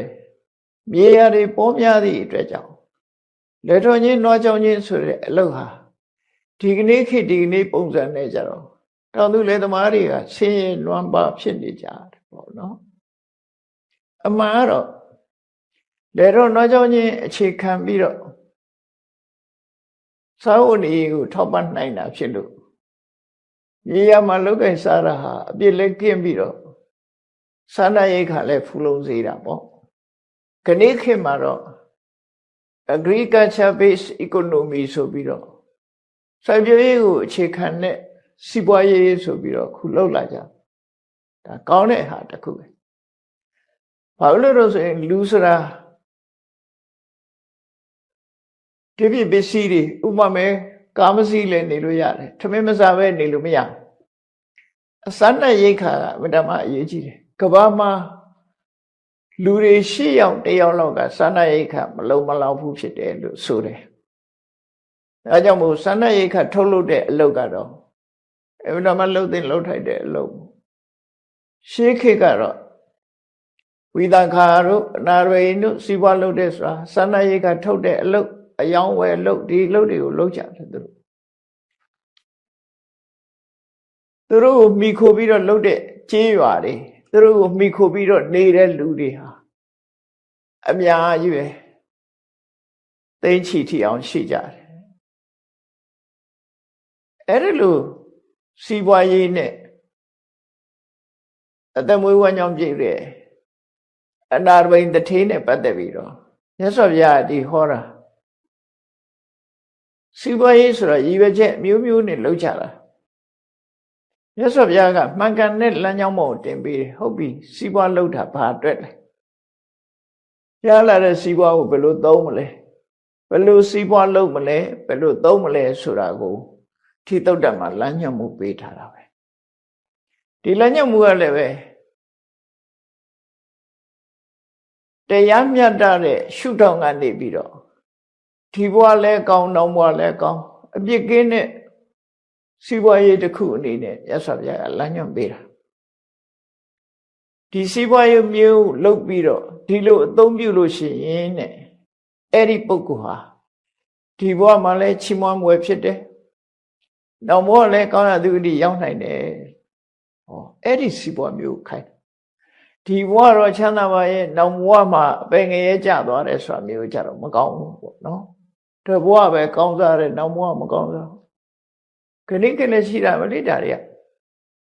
ဒုစရိုက်လုပ်ငန်းနဲ့အသက်မွေးတယ်မူရစေဝါနဲ့အလုံးမွေးတယ်အသက်မွေးတယ် ဒီဘဝတော့ပတ်စံပေါ်ပေါ်သုံးရင်သုံးရမယ်ဒီဘဝတွေပဲဖန်ဆီးခံရတာတို့ချုပ်နှောင်ခံရတာတို့ဒါမျိုးတွေဖြစ်တာပဲမလွတ်မကင်းတာတွေလုံးမယ်ဆိုလို့ရှိရင်ဒုစရိုက်နဲ့သက်မွေးမယ်ဆိုလို့ရှိရင်စိတ်ဆင်းရဲမှုကိုယ်ဆင်းရဲမှုတွေပြဿနာတွေမကြုံမုံကြုံတယ်သို့တော့ဒုစရိုက်နဲ့လုပ်ငန်းနဲ့လုပ်ပြီးတော့အကျိုးပေးတဲ့လူတွေရှိဒုစရိုက်နဲ့ချမ်းသာကြွယ်ဝနေတဲ့လူတွေရှိအဲ့ဒါဒုစရိုက်အလုပ်ကြောင့်ချမ်းသာတာတော့မဟုတ်ဘူးအဲ့ဒီနေရာမှာမျက်စိလဲသွားတဲ့လူတွေပါကံကံကြီးကျိုးဆိုတာနဲ့ပတ်သက်ပြီးမျက်စိလဲသွားတဲ့အဲ့ဒါကိုဘုရားဝါဒဝင်နေတတိထားဖို့လိုတယ်တည်တည်ချာချာဆွဲဆွဲမြဲမြဲမှတ်ရမှာတော့ကောင်းကျိုးချမ်းသာမှန်သမျှကုသိုလ်ရဲ့အကျိုးဆိုးကျိုးဆင်းရဲဒုက္ခမှန်သမျှအကုသိုလ်ရဲ့အကျိုးဒါကတော့ပုံသေးကတ်ချက်နိယမအနေနဲ့မှတ်ထားနိယမအနေနဲ့ဒါဖြင့်ဒုစရိုက်လုပ်တဲ့ပုဂ္ဂိုလ်တွေချမ်းသာကြွယ်ဝနေတာဘာဖြစ်လို့လဲဒီဒုစရိုက်အလုပ်ကြောင့်ရတာလားအပေါ်အားဖြင့်ကြည့်ရင်ဒုစရိုက်အလုပ်ကြောင့်ရတယ်လို့ထင်တာသို့တော့သူစီးပွားဖြစ်ပြီးတော့အစဉ်ပြေနေတာဟာကုသိုလ်ရဲ့ပံ့ပိုးမှုလို့သူတို့ဆိုတယ်သူလုပ်တဲ့အကုသိုလ်လုပ်ဒုစရိုက်အလုပ်ကခုမှပဲစိုက်ပျိုးတော့အဆင့်ရှိတော့သူကအကျိုးမထုတ်လို့သေးဘူးရှေးရခင်ကလုပ်ခဲ့တဲ့ကုသိုလ်ကောင်းမှုဒီကနေပြီးခုချိန်မှာအကျိုးပေးနေတာလို့ဒီလိုယူအောင်မှာဖြစ်တယ်အကုသိုလ်ကဘယ်တော့မှကောင်းကျိုးမပေးဘူးအကုသိုလ်ကိုအကြောင်းပြုပြီးတော့ကုသိုလ်ကံကဝင်ပြီးတော့အကျိုးပေးနေတာလို့ဒီလိုလည်းရှိတတ်သေးတယ်နော်ဒီလိုလည်းရှိသေးတယ်အဲ့တော့နိယမရဲ့သဘောကိုသိသိချာချာနားလည်ဖို့စဉ်းစားကြည့်လေအစိတ်ဆိုတာအစိတ်ပဲအကုသိုလ်ဆိုတာလည်းအကုသိုလ်ပဲအစိတ်ဟာအစိတ်တင်သွားရင်ဒုက္ခတော့ရောက်တာများများသိရင်အသက်ထီအောင်ဆုံးရှုံးနိုင်တယ်ပေါ့ဒါအစိတ်ရဲ့သဘောပဲအကုသိုလ်ကလည်းပဲထို့တူပဲလူဆိုကြဆိုကြပေးမှာပဲအကုသိုလ်ကုသိုလ်ကသာကောင်းကျိုးပေးတယ်လို့အဲ့ဒီသဘောကိုအခိုင်အမာခံယူထားပြီးတော့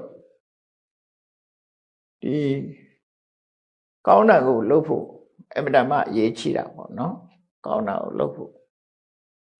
မကောင်းတာလုပ်ပြီးကြီးပွားတာလေးတွေကိုသွားပြီးတော့အားကြနေတတ်တဲ့တစ်ခါလူဆိုတာသို့တော့မကောင်းတဲ့အလုပ်တွေကအကျိုးပေးပြီဆိုတဲ့အခါမှာ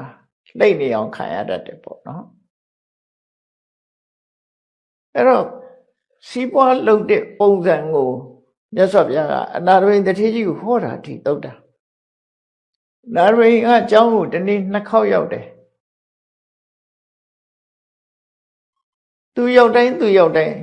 သူရောက်တိုင်းမြတ်စွာဘုရားကတရားတစ်ပုဒ်တော်ဟောလို့ရှိတယ်လို့ဆိုတယ်အခုဒီနေ့ဒီမှာဟောတဲ့တရားကြတော့ဘာလို့ဆိုရင်နာရဝိန်ကိုဟောလိုက်တဲ့တရားကပင်စိမေဃပတိဘောဂနာအာဒီယာသူလည်းစီးပွားလုပ်နေတဲ့ပုဂ္ဂိုလ်ဥစ္စာစီးပွားရှာဖွေနေတဲ့ပုဂ္ဂိုလ်ပေါ့နော်ဘောဂလို့ဆိုတဲ့စီးပွားဥစ္စာဘာကြောင့်လူတွေဟာရှာကြသလဲမြတ်စွာဘုရားကမှန်ကန်တဲ့လမ်းကြောင်းတစ်ခုအနေနဲ့အနာရိန်ကိုအကြောင်းပြုပြီးတော့ဟောတာအနာရိန်ကမူလကတည်းကသူက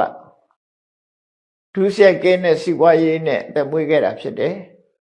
သူ့ကိုဟောခြင်းအပြင်သူနဲ့အတူတကွလာတဲ့ပုဂ္ဂိုလ်တွေအခြားပုဂ္ဂိုလ်တွေဒီဆုံးမဩဝါဒတရားကိုနိုင်ယူခွင့်ရသွားတဲ့အခါမှာစီးပွားရှာပုံလမ်းမှားနေတဲ့ပုဂ္ဂိုလ်တွေကိုလမ်းမှန်ပို့ပေးပြီးသားဖြစ်တယ်ပေါ့နာရီနဲ့ပတ်သက်ပြီးတော့သူစိတ်ဝင်စားတဲ့အချက်မျိုးအနေနဲ့ရသော်ပြဟောတာလောကမှာတဲ့လူတွေဟာလူဖြစ်လာလို့ရှိရင်စီးပွားဥစ္စာတိုးတက်အောင်အလုပ်တစ်ခုလုပ်ကြတယ်ခဏခေတ်မှာဆိုရင်တော့အလုပ်တွေပိုများတယ်ပေါ့နော်လုပ်စရာတွေလည်းပိုများစီးပွားရှာတဲ့အကွက်ကလည်းများရှေးခေတ်ကတော့စီးပွားရှာတယ်ဆိုတာသိအများကြီးမဟုတ်ခြုံပြောလိုက်လို့ရှိရင်တော့တူတော့ကြမှာပါစိုက်ပျိုးရေးလုပ်တယ်မွေးမြူရေးလုပ်တယ်နောက် မင်းမှုတန်းနဲ့သက်မွေးကြတာရှိတယ်အမှုတန်းနဲ့သက်မွေးတာကတိခေတ်လည်းပဲဒီလိုပါပဲသက်မွေးကြတယ်အဲ့ဒီထဲမှာမြတ်စွာဘုရားကစီးပွားဥစ္စာဘာကြောင့်ရှာကြတယ်လဲရှာတဲ့အခါဘယ်လိုရှာရမလဲရှာလို့ရလာတဲ့ပစ္စည်းဟာဘယ်လိုမှန်ကန်စွာအသုံးပြုရမလဲအဲ့ဒါကိုနာရဝိတ္တထေကြီးကိုဩဝါဒပေးတာပဲစီးပွားလဲရှာရတဲ့အခါမှာတရားသဖြင့်တရားမပြည့်စီးပွားရှာရလာတဲ့စီးပွားကိုဘယ်အတွက်သုံးချရမလဲအဲ့ဒါလို့ဆိုရင်အခုဘဝလည်းကောင်းတယ်နောက်ဘဝလည်းကောင်းတယ်ဆိုရင်လောကမှာမိသားစုဘဝနဲ့နေပြီးတော့စီးပွားဥစ္စာလုပ်နေတဲ့ပုဂ္ဂိုလ်တွေအတွက်တော့ဒီတရားဟာတကယ်ဘဝအတွက်ခိုင်လိုင်းတစ်ခုပဲလို့ဒီတိုင်းသွားလို့ရှိရင်လမ်းဆုံးပန်းတိုင်ဆိုတာအဲ့ဒါမှကောင်းတဲ့လမ်းဆုံးပန်းတိုင်ကိုရောက်မှာပဲဖြစ်တယ်ပေါ့အဲ့တော့လောကမှာဟုတ်ပြီစီးပွားရှာတယ်ဆိုတာအကြောင်း၅မျိုးနဲ့စီးပွားရှာကြတယ်ရည်ရွယ်ချက်၅မျိုးရှိကြတယ်လို့ရှာတဲ့အခါမှာရသော်ရထည့်ပြီးတော့ဟောတယ်စီးပွားရှာရင်ဘယ်လိုရှာရမလဲရှာဖို့ရှာနည်းကစီးပွားကိုတရားတဲ့နိလန့်နဲ့ပဲရှာရမယ်ဆိုတဲ့အတိတ်ပဲကြိုးစားပြီးတော့စီးပွားရှာလုံလဝိရိယစိုက်ထုတ်ပြီးတော့ကိုအားနဲ့ကိုဉာဏ်စွမ်းအားကာယစွမ်းအားနဲ့ပဲစီးပွားရှာမယ်အဲ့ဒီမှာဘုရားကိုယ်တိုင်သုံးထားတဲ့စကားလုံးလေးတွေကိုပြောရမယ်ဆိုရင်ဥဋ္ဌာဏဝိရိယဓိကတာသူစီးပွားရှာတာဟာတက်ကြွကြွလုံလဝိရိယနဲ့ကြိုးစားပြီးတော့စီးပွားရှာတယ်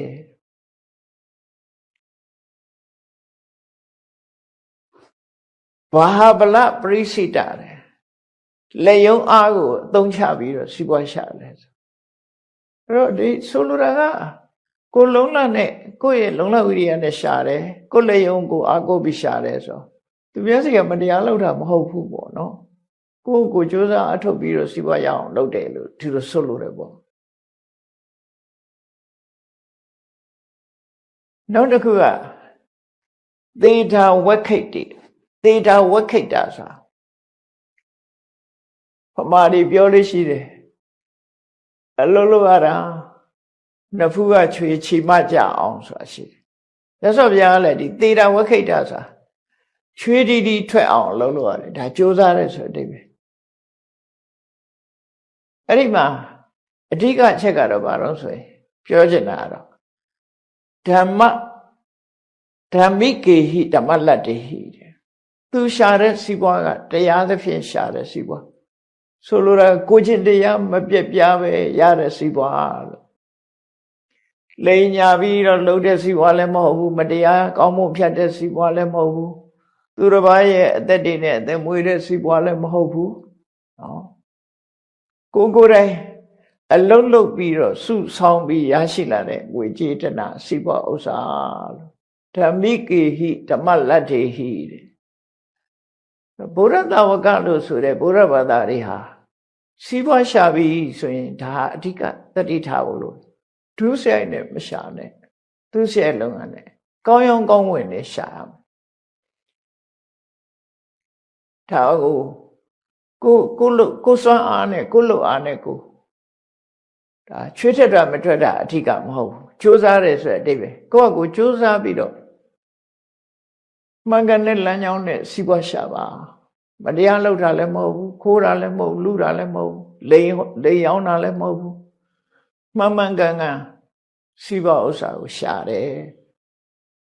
ဒါရှာကြံတဲ့အပိုင်းလေးမှာမြတ်စွာဘုရားဒီစကားလုံးလေးတွေနဲ့သုံးထားတယ်နော်တရားသဖြင့်ရတဲ့ပစ္စည်းဥစ္စာဖြစ်တယ်လောကမှာမတရားသဖြင့်ရတဲ့ပစ္စည်းဥစ္စာတွေကလည်းရှိသေးတယ်လေမတရားသဖြင့်ရတယ်ဆိုတာသူများစီကလိန်ယူတာတို့ခိုးယူတာတို့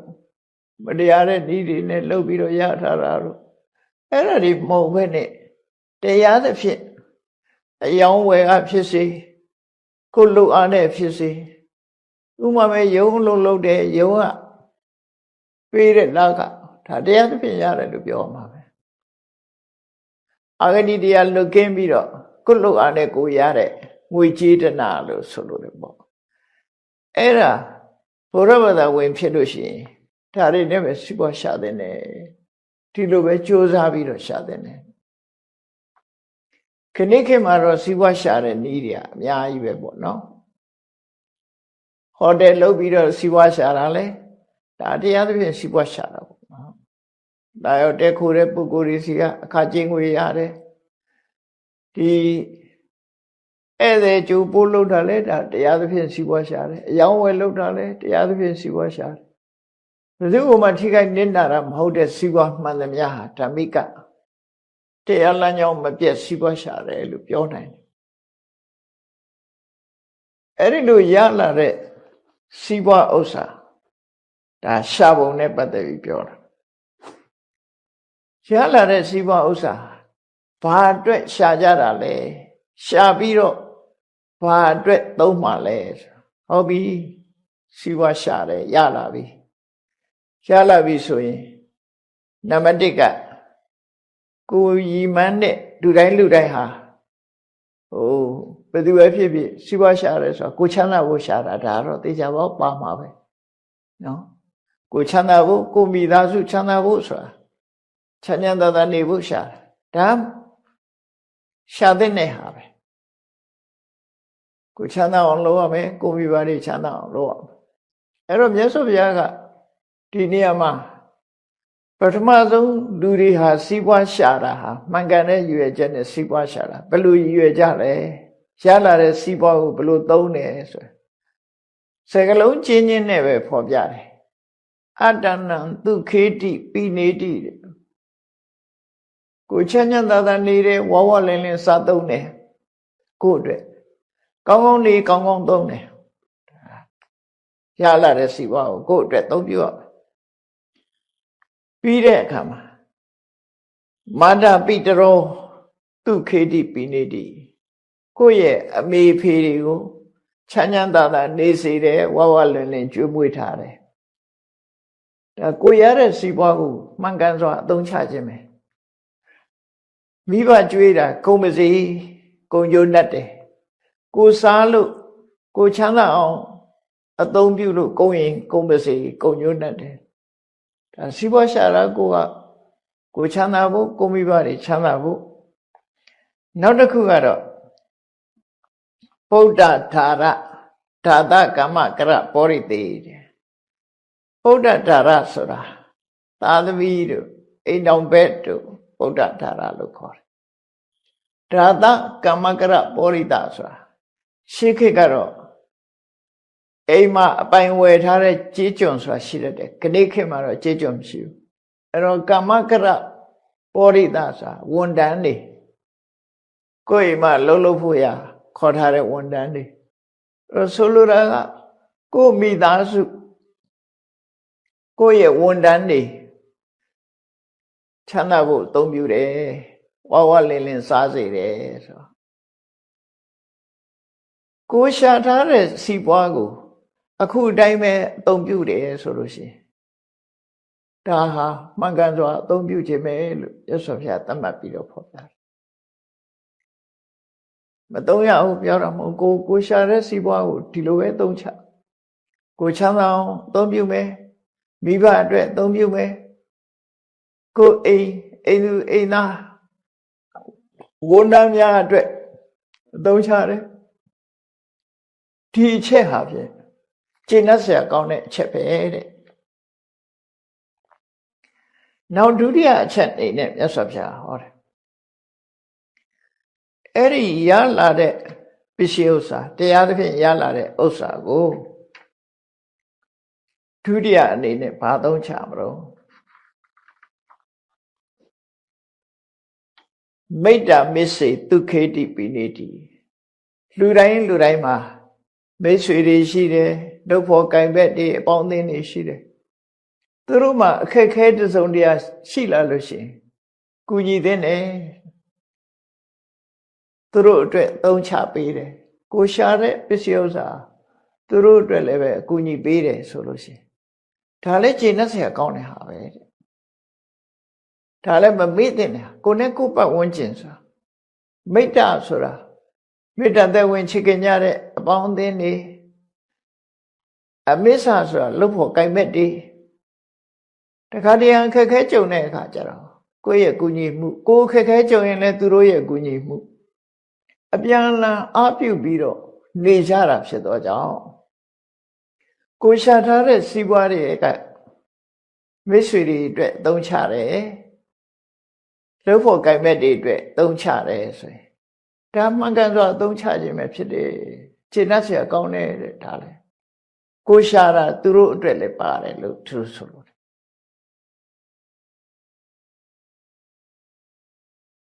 နောက်တတိယအချက်ကြတော့မြတ်စွာဘုရားပါဟောတော့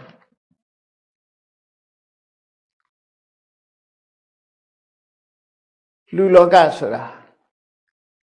အခက်ခဲတို့ဘေးရန်အန္တရာယ်တို့ဆိုကြုံတတ်တယ်လေဒီဘေးရန်အန္တရာယ်နဲ့ပတ်သက်ပြီးတော့အဖြစ်များတာဗမာပြည်မှာအတူသိများတာပါတော့ဆိုရန်သူမျိုး၅ပါးတကယ်တော့စာပေကျမ်းကမှာရန်သူမျိုး၅ပါးလို့တိုက်ရိုက်သုံးတာတော့နည်းတယ်တိုက်ရိုက်သုံးတာတော့နည်းတယ်ပစ္စည်းဥစ္စာတွေနဲ့ပတ်သက်လာလို့ရှိရင်တော့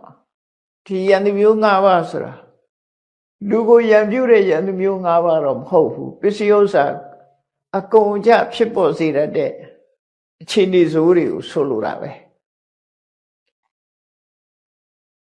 လူတွေဆိုတာအများနဲ့နေကြတဲ့အခါမှာကိုပစ္စည်းဥစ္စာတွေဟာကိုအိမ်ကစပြီးတော့မိလောင်တာမဟုတ်ပေမဲ့လို့သူများအိမ်ကလာပြီးတော့ကူးဆက်ပြီးတော့မိလောင်ခံရတာမျိုးတွေလည်းရှိတယ်မိဘေးသိတယ်ဆိုတာလောကမှာရှိနိုင်တယ်လေမြို့ကြီးတွေပါကြီးတွေဆိုပိုးပြီးတော့ကြုံခိမိတိုးတက်နေတဲ့မြို့တွေဒီနိုင်ငံတွေတောင်မှပဲမိဘေးဆိုတာရှိတာအဲ့ဒီလေအဲ့ဒါကိုပဲမိကိုပဲရှန်သူလို့သဘောထားပြီးတော့ပစ္စည်းဥစ္စာကိုဖျက်လို့မိဘေးတဲ့အခါမှာကိုရှာထားတဲ့ပစ္စည်းဥစ္စာဟာမိဘေးကြောင့်ဆုံးရှုံးသွားတဲ့ပစ္စည်းဥစ္စာတွေအတွက်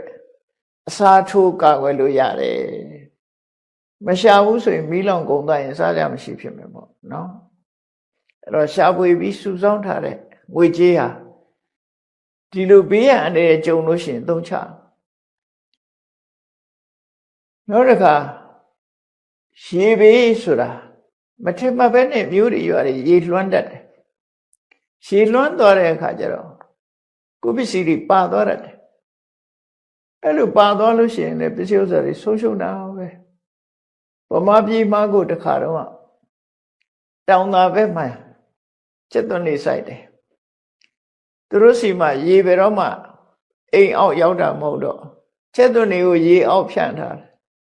ညကြတော့မထင်မှပဲနဲ့မိုးတွေရွာတောင်ကြရေတွေလာပြီးတော့အိမ်အောက်ထားတဲ့ကျက်သွန်တွေအကုန်ပါသွားတာ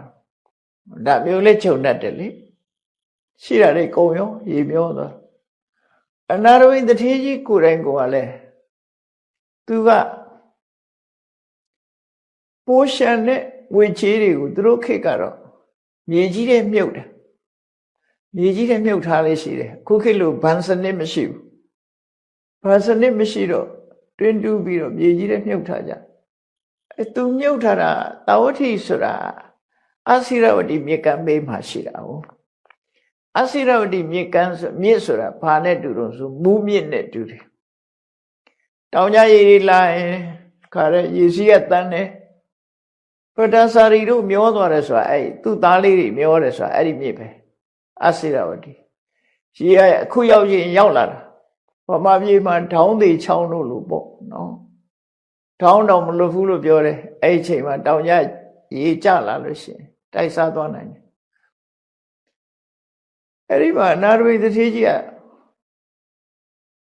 မြေကမ်းမှာသူပစ္စည်းတွေမြုပ်ထားတာဩရေတိုက်စားပြီးကြွားတဲ့ရေထဲပါသွားတော်တော်များများပစ္စည်းတွေပါသွားဘူးတယ် သူဆင်းရဲသွားသေးတယ်ကျွေးတွေပြန်မရတာတို့မြုပ်နှံသိသိထားတဲ့ပစ္စည်းတွေကခုနရေတိုက်စားလို့မြေထဲပါသွားတာတို့အဲ့လိုဆုံးရှုံးမှုတွေဖြစ်တတ်တယ်ပေါ့အဲ့ဒီလိုဖြစ်လာလို့ရှင်အစားထိုးရည်တည်နိုင်ဖို့အတွက်ဒီစီးပွားဥစ္စာကိုရှာကြရတယ်ရှာပြီးတော့အသုံးချတယ်လို့သူတို့ဆိုတယ်တခါတည်းကျတော့အဲ့ဒီသဘာဝဘေးမဟုတ်ဘဲနဲ့တိုင်းပြည်အုပ်ချုပ်တဲ့မင်းဆိုးရာဇာတွေကနေပြီးတော့ဒဏ်တက်တာတို့ဘာတို့ကိုယ့်ရဲ့လိုရောက်နဲ့ပတ်သက်ပြီးတော့မင်းဆိုးရာဇာတွေကဒဏ်တက်တာတို့ငွေကြေးတနာဆောင်ခိုင်းတာတို့လှုပ်လာတဲ့အခါကျတော့ငွေမရှိရင်အတော့ဒုက္ခရောက်မှာအဲ့တော့ပစ္စည်းရှာထားတယ်ဆိုမင်းဆိုးရာဇာတွေကငွေဒဏ်တက်ပြီဆိုလို့ရှိရင်လည်းကိုယ်ကပေးနိုင်ရမယ်ပတ်စံရှိတဲ့ပုဂ္ဂိုလ်ကပေးပြီးတော့ကိုယ်မှအနေကင်းအောင်လုပ်လို့ရတယ်နောက်တစ်ခုကတော့စောရကိုဗမာလူကတော့သခိုးလို့သာပြန်တာတကယ်ကတော့စောရဆိုတာတပုံလို့လည်းပြန်လို့ရတာပေါ့နော်တော်တွင်တပုံလေးဗမာပြည်မှာလည်းကလေးခေတ်မှာရှိတာပဲလက်နဲ့ကင်အဖွဲ့စည်းတွေကိုအခေါ်တော့ပြောင်းချင်းပြောင်းသွားကြအဲ့ဒီမြို့ပေါ်မှာနေတဲ့လူတွေလည်းပဲအခွန်တက်ကောက်ထားတော့သက်ဆက်ပေးရင်ပေးမပေးလို့ရှိရင်ဒုက္ခရောက်တာပဲတွေးနိုင်တဲ့ပုဂ္ဂိုလ်ကြတော့လေလွတ်သွားအခုလောလောဆယ်တောင်ဖြစ်နေတာမျိုးတွေစောရဆိုတာအဲ့ဒီလိုပုံကန်းနေတဲ့ပုဂ္ဂိုလ်တွေမှန်တယ်ဗျဟိုတိတ်ပုံခိုးတဲ့တခိုးလည်းပါပေါ့နော်ခုနလိုလက်နဲ့ကင်ပုဂ္ဂိုလ်တွေကနေပြီးတော့ဝေကြီးရဏတောင်းရင်လည်းပဲမပေးနိုင်ရင်လူဖမ်းခံရပေးနိုင်လို့ရှိရင်လွတ်မြောက်တယ်အဲ့ဒါအတွက်အသုံးချရင်လေဒါကိုချမ်းသာဒုက္ခအတွက်အသုံးချတာမို့မှန်ကန်တဲ့အသုံးချမှုပဲလို့မြတ်စွာဘုရားဟောတယ်နောက်ဆုံးတစ်ခုကတော့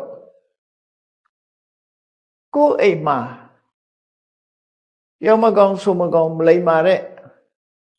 မွေးစေဝါဆွဲတဲ့အသုံးဖြုံကြည့်တဲ့သာသမီဆိုတာပေါ်လာတယ်အတောင်စားမဲ့တဲ့သာသမီဆိုတာပေါ်လာတယ်သူကလည်းရှိသမျှပစ္စည်းတွေဖြုံတတ်တယ်အဲ့ဒီလိုအမွေခံသားဆိုသမီးဆိုအပိယတော်ဒါရတော်မချစ်မုန်းစရာကောင်းတဲ့အမွေခံသားသမီးတွေကလည်းပဲပစ္စည်းဥစ္စာကိုဖျက်ဆီးတတ်တယ်အဲ့ဒါကိုပဲယန္တမျိုးကားပါလို့ပြောတာရှေမီမင်းခိုးသူမချစ်မနစ်တဲ့အမွေခံသားဆိုသမီးဆိုအများတော့အမွေခံဒီယန္တမျိုးကားပါကိုရည်တွက်တဲ့အခါမှာရှေမီမင်းခိုးသူမချစ်မနစ်တဲ့အတော့သူလို့တွက်ကြတယ်အမှန်မချစ်မနစ်တဲ့အတော့သူဆိုတာအတိပ္ပယ်မမှန်သေးဘူးမချစ်မနစ်တဲ့အတော့သားဆိုသမီးဆိုလို့သူတို့ဆိုလို့ပဲအမွေခံကိုပြောတာကြံတဲ့ကိုမုန်းတဲ့လူတွေပြောတာမဟုတ်ဘူးသူတို့ကလာပြီးဒုက္ခမပေးဘူးကိုသားသမီးကကိုဒုက္ခပေးတယ်အဲ့ဒီအမွေခံပုဂ္ဂိုလ်ကလည်းပဲပစ္စည်းတွေကိုသုံးတတ်ဖြုံတတ်တယ်လို့အဲ့ဒီလိုလောကမှာဒါကိုအာပရာလို့ခေါ်တယ်မတိမဖဲရောက်လာတတ်တဲ့ဘေးရအန္တရာယ်မိလောင်တာဆိုတာလည်းမမျောလင့်မဲနဲ့လောင်ခါရတယ်ရေတိုက်စားသွားတာဆိုတာလည်းမမျောလင့်မဲနဲ့ပဲမင်းဆိုရသားတွေကအခွန်တိုးကောက်တာတို့ဒဏ်ချတာတို့ဆိုတာလည်းမမျောလင့်မဲနဲ့ဖြစ်တတ်တယ်အေးသုံးတကနေကနေပြီးတော့ငွေကြီးတောင်းခံတာလည်းမမျောလင့်မဲနဲ့ဖြစ်တတ်တယ်ကိုယ်အိမ်မှာရှိတဲ့သားစုသမီးစုတွေကဖြုံးတာဆိုတာလည်းပဲဖြစ်လာတတ်တယ်ခဏခေတ်မှကြတော့တိုးတောင်လာလိုက်သေးတယ်ကိုဗစ်ယောဂဖြစ်လို့စီးပွားဥစ္စာတွေပြက်ကုန်ညာအယောင်းဝယ်တွေပြက်ရှိသမျှလေးထိုင်စားနေရတာဒါလည်းရန်သူပဲယောဂါလဲနော်လောက်ကစားတော့လို့မရတဲ့အခြေအနေမျိုးဖြစ်လာအဲ့တော့ရန်သူဆိုတာအဲ့ဒါကိုဆိုလို့တယ်ပေါ့စီးပွားဥစ္စာပြက်ခြင်းရဲ့အကြောင်းတရားတွေကလောကမှာမြောက်များစွာရှိတယ်ထင်မယ်ဒါနမူနာအနေနဲ့အဖြစ်များတာအနေနဲ့မြတ်စွာဘုရားထုတ်ပြထားရေမင်းမင်းခိုးသူမချစ်မနစ်တဲ့အမွေခံသားဆိုသမီးဆိုဆိုတာအဲ့ဒီလိုဘေးရန်မျိုးတွေဟာမထင်မှတ်ဖက်နဲ့ကျုံလာတတ်တယ်ကျုံလာလို့ရှိရင်ကိုရှိတဲ့ပစ္စည်းနဲ့ ကိုဒုက္ခမဖြစ်အောင်ကာဝယ်လို့ရတယ်ပစ္စည်းဥစ္စာရှိတဲ့ပုဂ္ဂိုလ်ကအကာဝယ်လို့ရတယ်လို့သူတို့ပြောတာအတည်၍သာကိုယ်မှာပစ္စည်းဥစ္စာမရှိဘူးဆိုရင်လူဒုက္ခရောက်ကာဝယ်လို့မရနိုင်ဘူးအဲ့တော့ဒီနံပါတ်3အချက်နဲ့ပစ္စည်းဥစ္စာကိုအသုံးချမယ်ဆိုရင်လည်းဒါမှန်ကန်စွာအသုံးချခြင်းပဲလို့ပြောကိုရှာဖွေတာဒါအတွက်လည်းပါတယ်ဆိုလိုတာကပစ္စည်းဥစ္စာတွေကိုတရားသဖြင့်ရှာပြီးရင်သိသိရမယ်သိသိထားတဲ့ပြီးတဲ့အခါမှာဒီအချက်တွေအတွက်အသုံးချရမယ်လို့ဒီလိုပြောတာနော်ဒီကိစ္စတွေကြုံလာလို့ရှိရင်အသုံးချရမယ်နောက်တစ်ခုကတော့ဘာလို့ဆိုရင်လူဆိုတာလူဝတ္တရားတွေရှိတယ်လူဝတ္တရားတွေကိုလောက်ရတယ်မိသားစုတိုင်းမှာလူဝတ္တရားဆိုတာလာတယ်ဗမာပြည်မှာဆိုလို့ရှိရင်တော့နော်ဝတ္တရားဆိုတာတွေကမင်္ဂလာဆောင်တို့ဘာတို့ဖိတ်လို့ရှိရင်သွားပြီးတော့လက်ဆောင်ပေးရတာတို့ဒါမျိုးတွေဒါဝတ္တရားလို့ခေါ်တယ်လူတွေရဲ့ထုံတန်းစင်လာတွေကများတယ်လူမျိုးတွေရဲ့ထုံတန်းစင်လာအတိုင်းမသွားလို့လည်းမရဘူးမလုံးလို့လည်းမရဘူးမလုံးရင်မလုံးချင်လို့မတော်ဘူးဆိုတဲ့အရာကိစ္စမျိုးတွေကရှိတတ်တယ်ပေါ့အဲ့တော့လူဝတ္တရားနဲ့ပတ်သက်ပြီးတော့လည်းပဲငွေကြေးတနာကလိုအပ်တယ်လောကလူတွေဟာလုံးတဲ့လုံးထက်တဲ့လူဝတ္တရားတွေကဘာတွေတော့လူဝတ္တရားတွေနဲ့ပတ်သက်ပြီးတော့ဒီမှာဖော်ပြထားတာကတော့မြတ်စွာဘုရားကလူဆိုတာတဲ့ဆွေမျိုးတွေဒုက္ခရောက်နေလို့ရှိရင်ဒီတိုင်းကြည်နေလို့မရဘူးတဲ့ကိုယ်ဆွေမျိုးကိုပေးကမ်းထောက်ပံ့ရမယ်ဗမာပြည်ကလူတွေကတော့ဆွေမျိုးတောင်မကပါဘူးလှူကြတန်းကြတယ်အခုကိုဗစ်ကာယောဂဖြစ်ပွားနေတဲ့အချိန်မှာဆိုရင်ပြည်သူလူထုတွေကရေရောစွာလှူကြတန်းကြတာတွေတွေ့စေရနာထက်သန်စွာလှူဒန်းကြတနည်းအားဖြင့်ပြောမယ်ဆိုရင်ကိုယ်နိုင်ငံသားတွေကကိုယ်ဆွေမျိုးတွေပဲပေါ့နော်အဲ့တော့ဆွေမျိုးတွေကိုလိုအပ်တဲ့အချိန်မှာကုညီထောက်ပံ့ပေးတယ်အဲ့ဒါကိုညာတိပလိလို့ခေါ်တယ်ပလိဆိုတာဗမာတွေထဲမှာတော့ပလိနတ်စာကျွေးတယ်ဆိုတဲ့အသုံးနဲ့တူတူပဲအဲ့တော့ဆွေမျိုးတွေကိုပေးကမ်းတယ်စွန့်ကြဲတယ်ဒါကိုညာတိပလိလို့ခေါ်တယ်နောက်တစ်ခုကလူတိုင်းမှာဧည့်သည်ဆိုတာရှိတတ်တယ်ဧည့်သည်နဲ့ပတ်သက်လာလို့ရှိရင်နော်လူတွေဟာသူ့ဧည့်သည်ကိုယ့်ဧည့်သည်ဆိုလို့ခရီးသွားတဲ့အခါခုခေတ်မှသာဒီတဲကိုကန်းတွေဟိုတယ်တွေဂက်စ်ဟောက်တွေနဲ့တွေ့ခုစရာရှိတာရှင်းတော့ဒီလိုမဟုတ်ဘူးကိုစီလာကိုအိမ်တဲသူစီလာသူအိမ်တဲဆိုတာမျိုးလို့ဧည့်သည်ဆိုတာသိပြက်လိမရှိကြအောင်နော်ဗမာလူမျိုးတွေထုံတော့စလားဧည့်သည်ဆိုတာရှိကြတယ်အခုကတော့အဲ့လိုဧည့်သည်မျိုးကရှိတော့ရှိမယ်နည်းသွားပြီသူကဧည့်သည်တဲစရာနေရာတွေတည်တံ့ရှိသွားတဲ့အခါကျတော့တည်တည်ဖြစ်စေမတည်တည်ဖြစ်စေငွေကြေးသုံးချပြီးတော့ဧည့်သည်တဲအဲ့လိုမဟုတ်ဘဲနဲ့ကိုယ်စီလာတဲ့ဧည့်သည်ကြတော့ကိုယ်ကတောင်းဝန်ယူရတယ်ဧည့်သည်ကိုတောင်းဝန်ယူတာမြန်မာနိုင်ငံပဲရှိတော့တယ်ထမရဲ့ကျန်တဲ့နိုင်ငံတွေမရှိတော့ဘူးမရှိတော့ဒီယဉ်ကျေးမှုကဗမာပြည်ပဲရှိတော့မယ်ထင်တယ်သေသေးချာချာသူတေသနာလောက်ကြည့်ရင်တော့ဖြည့်သိမှာပေါ့နော်တခြားနိုင်ငံတွေမှာတော့မရှိဘူးသေချာဖိတ်မှသာသွားလို့ရတာမဖိတ်ဘဲနဲ့လာတဲ့ဧည့်သည်ဆိုမြန်မာပြည်မှာပဲရှိလိမ့်မယ်မြန်မာပြည်ကတော့ဧည့်လာရင်ကိုပဲပျော်ပြီးတော့ဧည့်သည်ကိုကြောကျွေးကြတယ်ဧည့်မျောနေတာတောင်ရှိတယ်ဗမာပြည်ကြီးတာရင်ဧည့်လာတယ်ဆိုပြီးတော့ဗမာလူမျိုးတွေကတော့ဧည့်ကိုညီးညူတာတိတ်ပြီးတော့မရှိကြတော့အဲ့ဒီကိုယ်အိမ်လာတဲ့ဧည့်သည်ကိုကျွေးလိုက်ရမွေးလိုက်ရမှရှင်းတတ်တယ်ဆိုတာအခုတောရွာတွေမှာရှိတော့မယ်တာဧည့်သည်ဆိုတာရှိတော့မယ်ကိုယ်ရရောက်လာရင်ကိုယ်ဧည့်သည်ဆိုကိုမစားခြင်းနေပြီဧည့်သည်ကောင်းကောင်းချက်ကျွေးတယ်မြန်မာလူမျိုးတွေက ဒါမြန်မာယဉ်ကျေးမှုအနေနဲ့ရှိနေတော့မယ်ကိုမြို့တွေတော့နည်းနည်းရှားသွားပြီထင်တယ်အဲ့ဒါလို့ဝပြုတာကိုလည်းအတိထိပလိလို့ခေါ်တယ်အစိုးရတွေကြတော့ကိုယ်ကဖိတ်တဲ့နိုင်ငံခြားဧည့်သည်တွေတို့နော်အစိုးရအချင်းချင်းသွားတဲ့ဧည့်သည်တွေထမင်းကျွေးရတာတို့ဘာလို့ဒါမျိုးတွေအခုချိန်မှရှိတော့နိုင်ငံတော်ဧည့်သည်ဆိုပြီးတော့ဧည့်သည်ကိုကျွေးရမွေးရတာကိုတိထိပတိလို့ခေါ်တယ်အဲ့ဒါလည်းယဉ်ကျေးမှုတရားအနေနဲ့လူမှုရေးရကုသိုလ်ကောင်းမှုပြုခြင်းတစ်မျိုးပဲဧည့်သည်ကျွေးတာဟာဒီကုသိုလ်မရဘူးမဟုတ်ဘူးကုသိုလ်ရတယ်ကုသိုလ်ရတဲ့ကိစ္စတစ်ခုပဲနောက်တစ်ခုကတော့ဘာလို့ဆိုရင်ကိုမိသားစုထဲမှာဘိုးဘွားပြီးပင်အားစပြီးကိုဆွေတွေမျိုးတွေထဲမှာ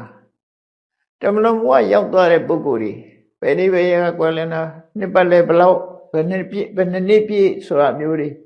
လုပ်ပြီးတော့လူတွေကကုသိုလ်ကောင်းမှုလုပ်ကြတယ်အဲ့ဒါကိုပုဗ္ဗပေတပလိလို့ခေါ်တယ်ကွယ်လွန်ခြင်းဘယ်နှစ်နှစ်ပြည့်ဆိုပြီးတော့လုပ်လေကုသိုလ်ကောင်းမှုလုပ်ပြီးတော့သူ့အတွက်ကုသိုလ်အမြတ်ရှည်စူးတာဟာလည်းပဲ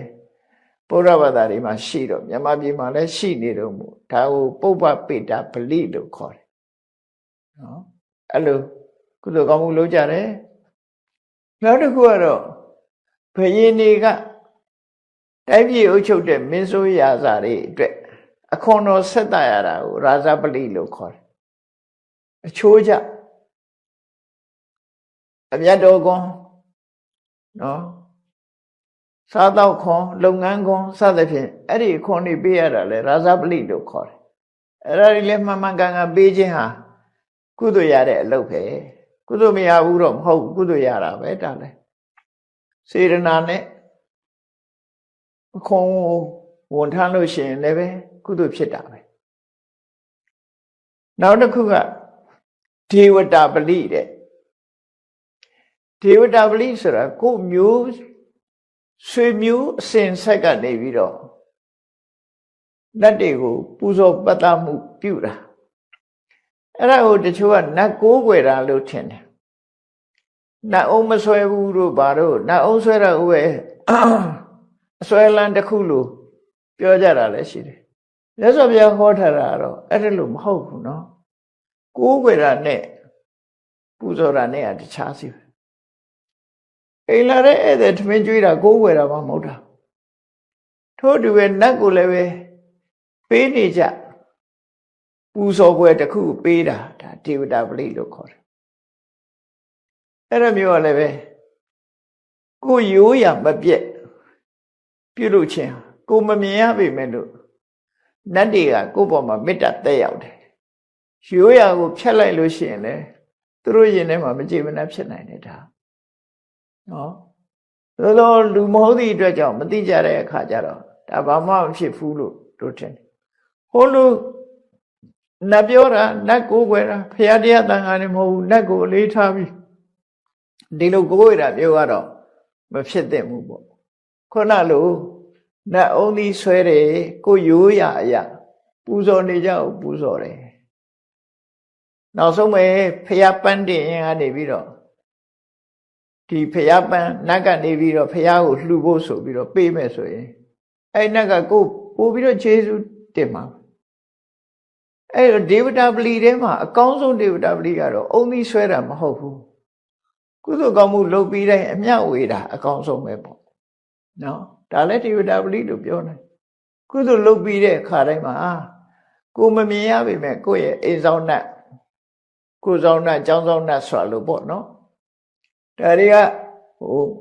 စာထဲမှာအဆောက်နတ်လို့ဆိုပေမဲ့လို့ကိုယ်လာဆောင်းလျှောက်နေတာတော့မဟုတ်ဘူးကိုယ်နဲ့ပတ်သက်ပြီးတော့ဖြစ်နေတာအဲ့ဒါကိုဆိုလိုတယ်လို့ယူဆအဲ့တော့ကိုယ်နဲ့အနီးပတ်ဝန်းကျင်မှာဖြစ်နေတဲ့နတ်တွေကိုကိုယ်တိုင်ကကုသိုလ်ကောင်းမှုလုပ်တိုင်းအမျှပေးဝေခြင်းအပြင်သူတို့နဲ့မိတ်ဆွေဖြစ်ပြီးသူတို့ရဲ့ဆောင်းလျှောက်မှုကိုရတယ်မြတ်စွာဘုရားကဘယ်လောက်ထိခေါ်ထားတော့ဒေဝတာနုကံပိတောပောသောသရဗတ္ထာနိပတ္တိကိုကနတ်တွေကိုအရေးတယူလုပ်ပြီးတော့ ကုသိုလ်အမြတ်ဝေငှလို့သူတို့မှာဘုံတကုတိဆိုတက်သွားတဲ့အခါမှာသူတို့ကကိုယ့်ကိုတနာဆောင်လျှောက်လာမိဘကကိုယ့်ကိုကြည့်ကိုယ်သားသမီးကိုကြည့်တယ်လို့ပဲနတ်တွေကကိုယ့်အတွက်စိတ်ချနှံ့ပြီးတော့နတ်တွေကချနှံ့ပြီးတော့ကြည့်ပြီးတော့ဘေးရန်နဲ့မရောက်ရအောင်သူတို့ကြိုတင်သိလို့ရှိရင်လေလမ်းလွဲပေးတယ်ကုညီတယ်မဆာတယ်အနေရကင်းအောင်လုပ်ပေးတယ်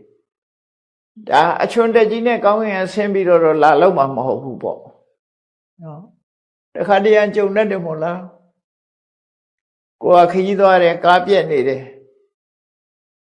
တော်ကြီးထဲမှာတော်လန်းထဲမှာကားပြက်နေတယ်ကိုနဲ့သိတဲ့မိတ်ဆွေကရောက်လာပြီးတော့ကူသွားတယ်သို့မဟုတ်ကိုကူညီမဲ့ပုဂ္ဂိုလ်ရောက်လာတယ်အဲ့လိုမျိုးတွေဟာနတ်တွေရဲ့အကူအညီဆိုဖြစ်နိုင်တယ်ညမရာဇဝင်မှာရှိတဲ့ကျန်စီမင်းကြီးဟာမင်းပြအနောထဘရင်လည်းတက်ကမင်းပြမင်းတန်တင့်တော့သူကထွက်ပြေးရတဲ့အချိန်မှာသူနဲ့ဆူတောင်းဘက်မင်းမဟာခီရီကနေပြီးတော့သူ့ကိုဆောင်းလျှောက်တယ်ဆိုတာနောက်ပိုင်းလာပြောတယ်တန်ဃာသေးအောင်ဆောင်ပြီးတော့ဟိုဘကံပို့ပေးတယ်အဲ့ဒါတကယ်တန်ဃာသေးမဟုတ်ဘူးတဲ့မင်းမဟာခီရီနတ်ကနေလောက်ပါဒါပေမဲ့နတ်အနေနဲ့လာလောက်တာမဟုတ်ဘူးလူတယောက်တန်ဃာသေးရေထဲမှာလှုပ်တဲ့လူတယောက်အနေနဲ့သူ့ကိုခဲပါတယ်အဲ့ဒါမျိုးတွေဒါဒေဝတာလူကံပိတောနတ်တွေရဲ့ဆောင်းလျှောက်မှုခံရတယ်လို့ပြောနိုင်တယ်အဲ့တော့ဒေဝတာပလိဆိုတာလေလောက်တာဒါလှုပ်တင်လှုပ်ထိုက်တယ်လို့ပဲပြောရမှာနတ်ကိုးဝေရနဲ့နတ်ပူဇော်ရနဲ့မတူဘူးဆိုတာကိုတော့မှတ်ထားဖို့လိုတယ်ပေါ့နော်အဲ့ဒါလို့ဒီအချက်တွေအတွက်ပစ္စည်းဥစ္စာကိုသုံးချတယ်ဆိုရင်လည်းဒါကောင်းသောသုံးချခြင်းပဲကိုယ့်အတွက်အကျိုးရှိနိုင်တယ်နံပါတ်5ကျတော့ဘာပြောတော့ဆိုအကျင့်ကောင်းနေထိုင်ကောင်းတဲ့သမဏပြမနာရှင်းတော့ကတော့ဘာသာရေးသမားတွေကိုခြုံပြီးတော့သမဏနဲ့ပြမနာကိလေသာငြိမ်းအောင်ကျင့်နေတဲ့ပုဂ္ဂိုလ်တွေကိုသမဏကိလေသာတွေကိုတွန်းလှန်ဖယ်ရှားတဲ့ပုဂ္ဂိုလ်တွေကိုမကောင်းမှုတွေတွန်းလှန်ဖယ်ရှားတဲ့ပုဂ္ဂိုလ်တွေကိုပြမနာဆိုပြီးတော့အဲ့ဒီဘာသာရေးဆိုင်ရာအကျင့်သီလကောင်းတဲ့ပုဂ္ဂိုလ်တွေကောင်းတဲ့အည်အသွင်ရှိတဲ့ပုဂ္ဂိုလ်တွေကိုအဲ့ဒီပုဂ္ဂိုလ်တွေဟာကိုယ်ချင်းသီလနဲ့ပြည့်စုံကြတယ်သူတို့ကိုယ်သူတို့ဆုံးမကြတယ်သူတို့စိတ်ငြိမ်းအေးအောင်နေကြတယ်အဲ့ဒီပုဂ္ဂိုလ်တွေကိုဒါနကောင်းမှုသူတို့ကိုလှူဒန်းပြီးတော့ဒါနကောင်းမှုပြုတာဟာလည်းပဲလှုပ်တင်လှုပ်ထိုက်တဲ့အလုပ်ပဲတဲ့အသုံးချတဲ့နဲ့အဲ့တော့အနာရောဂီတထေးကြီးကိုတော့မြတ်စွာဘုရားဒီတရားဘာကြောင့်ဟောရတော့ဆိုတာစဉ်းစားကြည့်ပေါ့နော်နာရောဂီတထေးကဘုရားဘာသာလည်းဖြစ်ပြီးဘုရားလည်းကြောင်းဤဆောက်လှူထားတယ်အဲ့တော့ဒီတရားဟာအလုံးအတွက်ဂိုင်လိုင်းတစ်ဖွဲ့ဖြစ်အောင်မြတ်စွာဘုရားလမ်းညွှန်မှုပြောတာလူဖြစ်လာရင်စီးပွားရှာမယ်ရှာရင်တရားသဖြင့်ရှာရလာတဲ့ပစ္စည်းကိုနံပါတ်1မိမိကိုယ်တိုင်မိဘတွေမိသားစုတွေကိုယ့်ရဲ့ဝန်ထမ်းတွေချမ်းသာအောင်ထား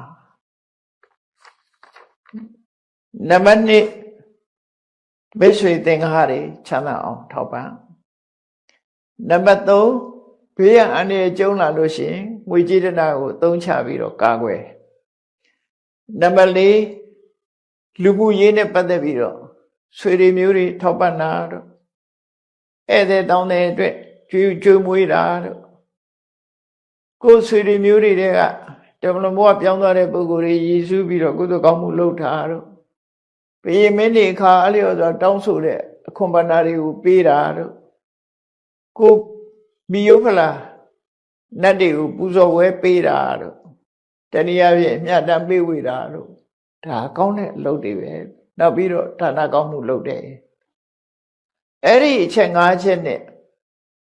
ပစ္စည်းဥစ္စာကိုသုံးချရမယ်ဒါမှန်ကန်စွာသုံးချတယ်လို့ခေါ်တယ်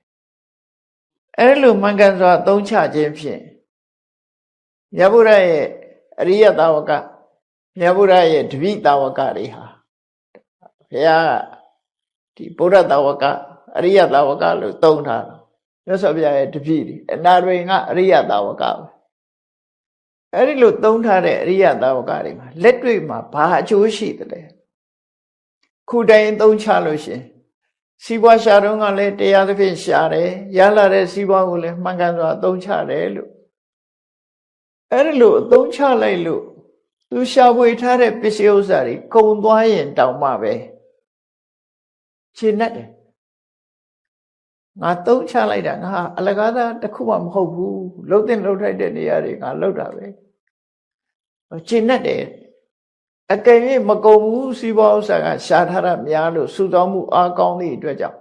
မကုန်ဘူးဆိုလို့ရှိရင်မကုန်လို့လဲဝမ်းသာကြည်နူးရတယ်လှုပ်တဲ့လှုပ်ထိုက်တာတွေလှုပ်လို့လဲဝမ်းသာကြည်နူးရတယ်တစ်ဖက်စလုံးကတွေးကြည့်လိုက်လို့ရှိရင်ရှင်းတတ်เสียအကြီးပဲအဲ့ဒီလိုကိုယ့်ရဲ့ဘဝကိုရှင်းတတ်အားရမှုဖြစ်ခြင်းဟာဓမ္မအရေးကြီးတဲ့ကိစ္စတစ်ခုပဲကိုယ့်ဘဝကိုမကြည်မနှက်ဖြစ်နေတဲ့ပုဂ္ဂိုလ်တယောက်ဟာကောင်းကျိုးချမ်းသာရဖို့ခဲနေပေါ့နော်ကောင်းကျိုးချမ်းသာဒါကြောင့်မို့မြတ်စွာဘုရားကရှင်းတတ်အားရမှုတွေဒီအတိုင်းနေမယ်ဆိုရင်ဒုဘဝမှာရှင်းတတ်အားရမှုရှိတယ်